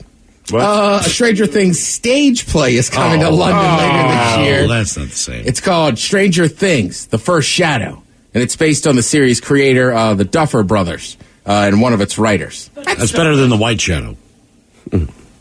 White Shadow is a good show. Only lasted 1 year. It takes place in 1959 Hawkins and will include a younger version of Jim, Bob, and Joyce. Henry Creel, who eventually becomes the evil Vinica. Yep. It's fun to watch you do this. Yeah. Just moved into town with his family. The new story promises to take you on the beginning of Stranger Things and, quote, may hold the key to the end. Yeah, you're right. That makes sense. Based on the last season, they set themselves up to be able to do this. Yeah, and I'm like, I got to get back into that. I did like the first episode. It's fun. It's just a fun, easy show. Yeah, it just, look, at the end of the day, it wasn't sports or drugs. So I kind of fell off. Used to be sports, drugs, and cartoons. Rock and roll. But I kind of fell off with the cartoons. Now it's mainly just Catch a Smuggler or sports shows. Yeah. Watched a little NBA last night. Been a while since Rick and Morty came around. Yeah, and then they got rid of the main guy because he got in a bunch of trouble. And then King of the Hill. I used to watch King of the Hill a lot, like going to sleep. And then I realized, I think I've seen every episode. Yeah. Family Guy is still great. I just, for whatever reason, I just kind of fell off watching it on Sunday night. Yep. Let's see. Matthew McConaughey is providing the voice of Elvis for an upcoming animated comedy series called Agent Elvis. The show has Elvis becoming a secret government spy and fighting evil. Oh my God. Wasn't he? That was kind of the MO. People, and there was nothing to it, but the rumors started spreading that he was working for the FBI. So deep down, he was. I thought he had a DEA badge or something, or an FBI. There was something, but people really bought into the idea that he's just doing this whole pop star thing because deep down, Elvis, the man who died on the toilet eating a peanut butter banana sandwich, was like working for the FBI or the DEA or whatever it was, right? Yeah, I'm still trying to plan that one. Nobody move. This is a drug bust. I worked undercover. No one knew it was me. Wait, are you Elvis Presley? Hell no, I'm not. I don't know what you're talking about. Why would you think I'm Elvis? I don't look like him. I don't sound like him. Nothing. Right? It's not me, Elvis. It's like when Shaquille O'Neal got McConaughey, right? Yeah. When he got his law enforcement thing, I'm like, you don't plan on putting his ass undercover, do you? Or no, but he went through some training. They gave him a badge, but he's not like a real cop. For some reason, I still thought Elvis somehow had something to do with DEA, which is ironic. Believe that he did because he was a drug addict. He was. Well, I mean, so are a lot of vice cops in the movies. Allegedly. But a hound dog, baby. That's your argument. In the movies. Well, I've been threatening people that I'm an undercover vice cop for years.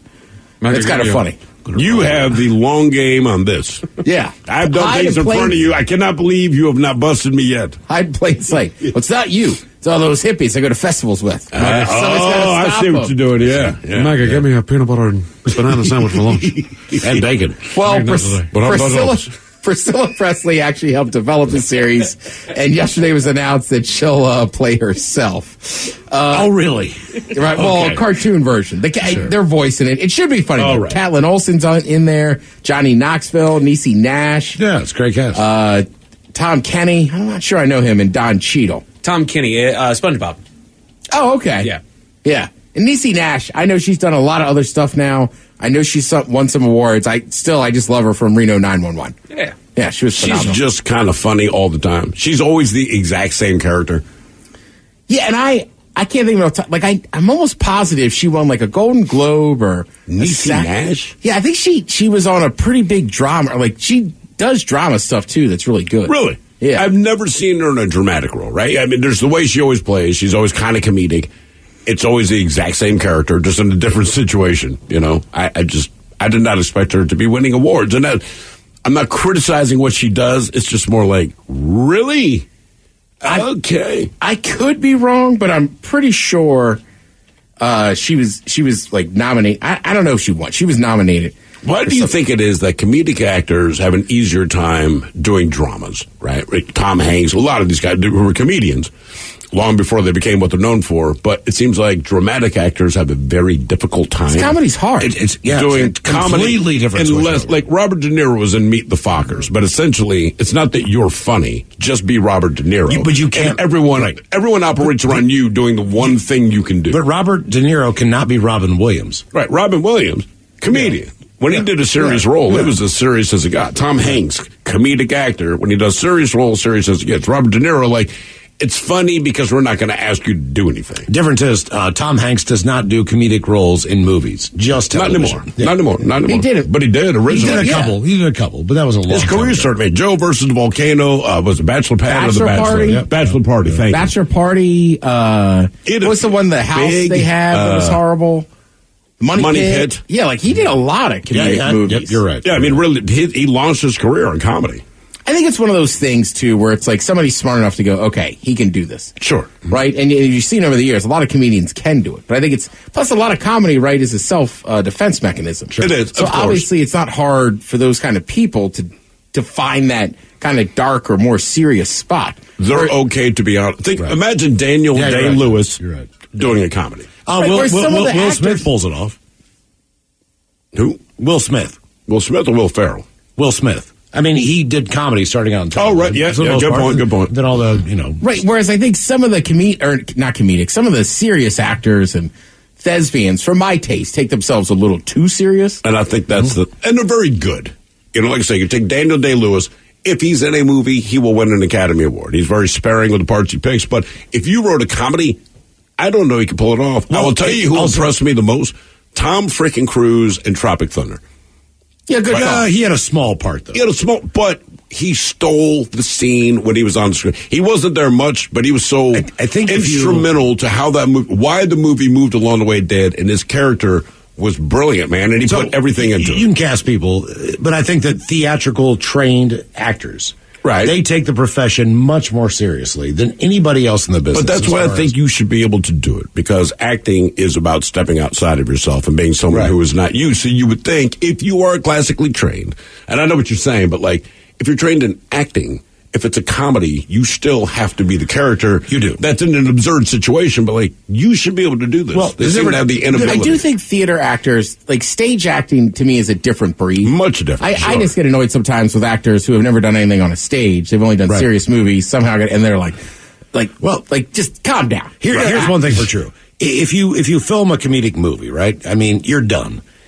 actors who go theatrical on stage, they might have a 3-month run. Mm-hmm. They do that show every night. For sure. Yeah, it's not a one-take thing. It's every single night. They're doing the same thing. I mean, well, same character. Same character, sure. Yeah. Trust me, I know. I used to do Shakespeare in the Park. That's right, Ted. You know all this. I don't know if I'm wasting your time. Sorry, I only went there once. I was grilling hot dogs. Yeah, that's what all the Shakespeare stuff was about.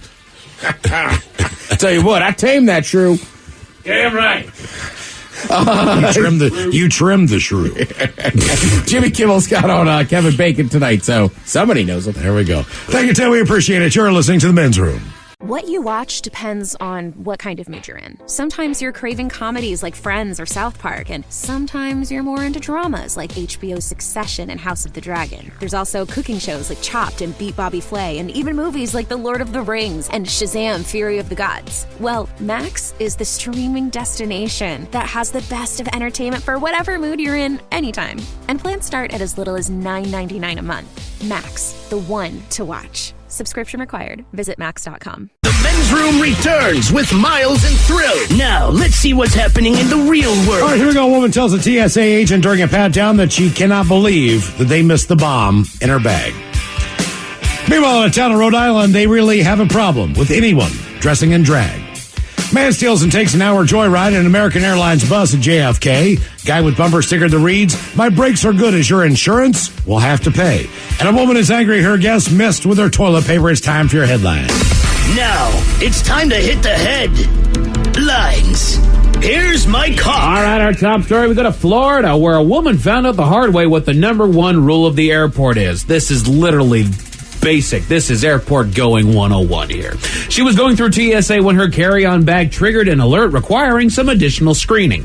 The woman went through the motions but made the critical mistake while being patted down, jokingly saying, quote, "Whole time they missed a whole bomb in my bag." This, of course, is treated with the utmost seriousness, and she was arrested. Now, I don't know if she's going to get the charges that she's facing, but what would the charge be? If there's no bomb in her bag, there's no... She didn't threaten anyone. She made a joke. It's basically a false threat. Right. Right. And they have no sense of humor. I understand they have no sense of humor, but like you don't need to charge people. Right. Which is why I'm saying I don't think that they did. Right. Other than the fact that they might literally slap her on the wrist. Right. But, like, doggone it, man. I don't, she might get a fine. Yeah, that's fine. Find someone that's fine, right? Like, guys, stop joking about it. Right. And if you're not going to say, all right, it's going to cost you money to crack the joke. Those are the jokes that you think of when you're a kid and you think that that's funny, but then somebody does lay down just how serious that is to not joke about that. But a grown-ass woman doing that, what are we doing, man? Yeah. Like, come on. In other news, to Ireland, where a driver was hit with some ironic justice. He was pulled over one evening at a routine traffic stop and was asked for his information. But after a frantic search, he had to admit to the officers that he did not have proof of insurance. This led to the immediate seizure of his car, but not before the officer snapped a photo of his bumper sticker, which brazenly read, quote, "My brakes are good. Is your insurance?" No, his was not. Man, you can't have that doggone bumper sticker if you're not up and up. Yeah, it's like when people have shirts and then they have a mugshot with them. Yeah. Right? It's like, I love drinking beers, and the guy got like a DUI. Yeah, but like, I mean, I definitely have a couple of those shirts. I just don't try not to get arrested in them. But I have a shirt that just says, I heart day drinking. Right. And if you're day drinking, you are somewhere where you are not in public, you are not doing anything illicit. Right, I'm just saying, the rare, like, I don't know, if somehow I got arrested in that shirt, they would be like, look at this idiot. Look at this guy. You shouldn't have plastered across your chest, dude. Stupid. A man at JFK Airport was arrested for his crime of opportunity. Around 2 a.m, the man spied an American Airlines bus that was idling in the parking lot and decided that it would be a fun venture to take the vehicle on a little joyride, which I'm sure it would be. No injuries were reported, and his ride didn't last long, but he was eventually apprehended and arrested. You don't want to take one of those things on a joyride, Ted? I mean, I get it, but you know you're getting arrested. So it's one of those things where I think you say, hey, I'm going to steal it. I know I'm going to get arrested. I've just always wanted to drive an airline bus. Well, and they did say that he had a criminal history. Nothing that mirrored stealing an airline bus. But, yeah, that sounds like it was just another check. It's like cop cars. Sometimes cops show up somewhere and they run into an apartment, especially in my neighborhood, an apartment building or something. And their cars are just idling. Yeah. It's like, yeah, but you'd have to, like, that's different cops. You know your car is cool. Right. We grew up watching, like, I know But you're they going know to there's no catch me. chance you're gonna I jump know. in. But it's so, I feel like they do it on purpose. It's the reach for my gun thing. This is a cop car, right? We got more horsepower than you know. We got sirens, bells, whistles, radios. We're just going to leave it idling. You want me to steal your car. You know what? Yep. If I steal your cop car because you left it idling, yeah, I know I broke the law, but your car's cool. I feel like you should not be able to arrest me. You can give me a fine, but it's like, dude, your car's cool, and you left it idling. In fact, if I called the cops and said, hey, I ran to the store for 5 minutes, but I left my car idling and the door's unlocked, you'd be like, sir, come on, man. You know what kind of people are out here. We're not justifying what they did, but you made it. Same thing. I will say this. Anybody that successfully steals a cop car, that is not their first attempt. Or they're a cop. I mean, I cannot imagine And we getting away sound with that. old now. Uh-oh. I'm just saying, I can't tell you last time I saw a cop car.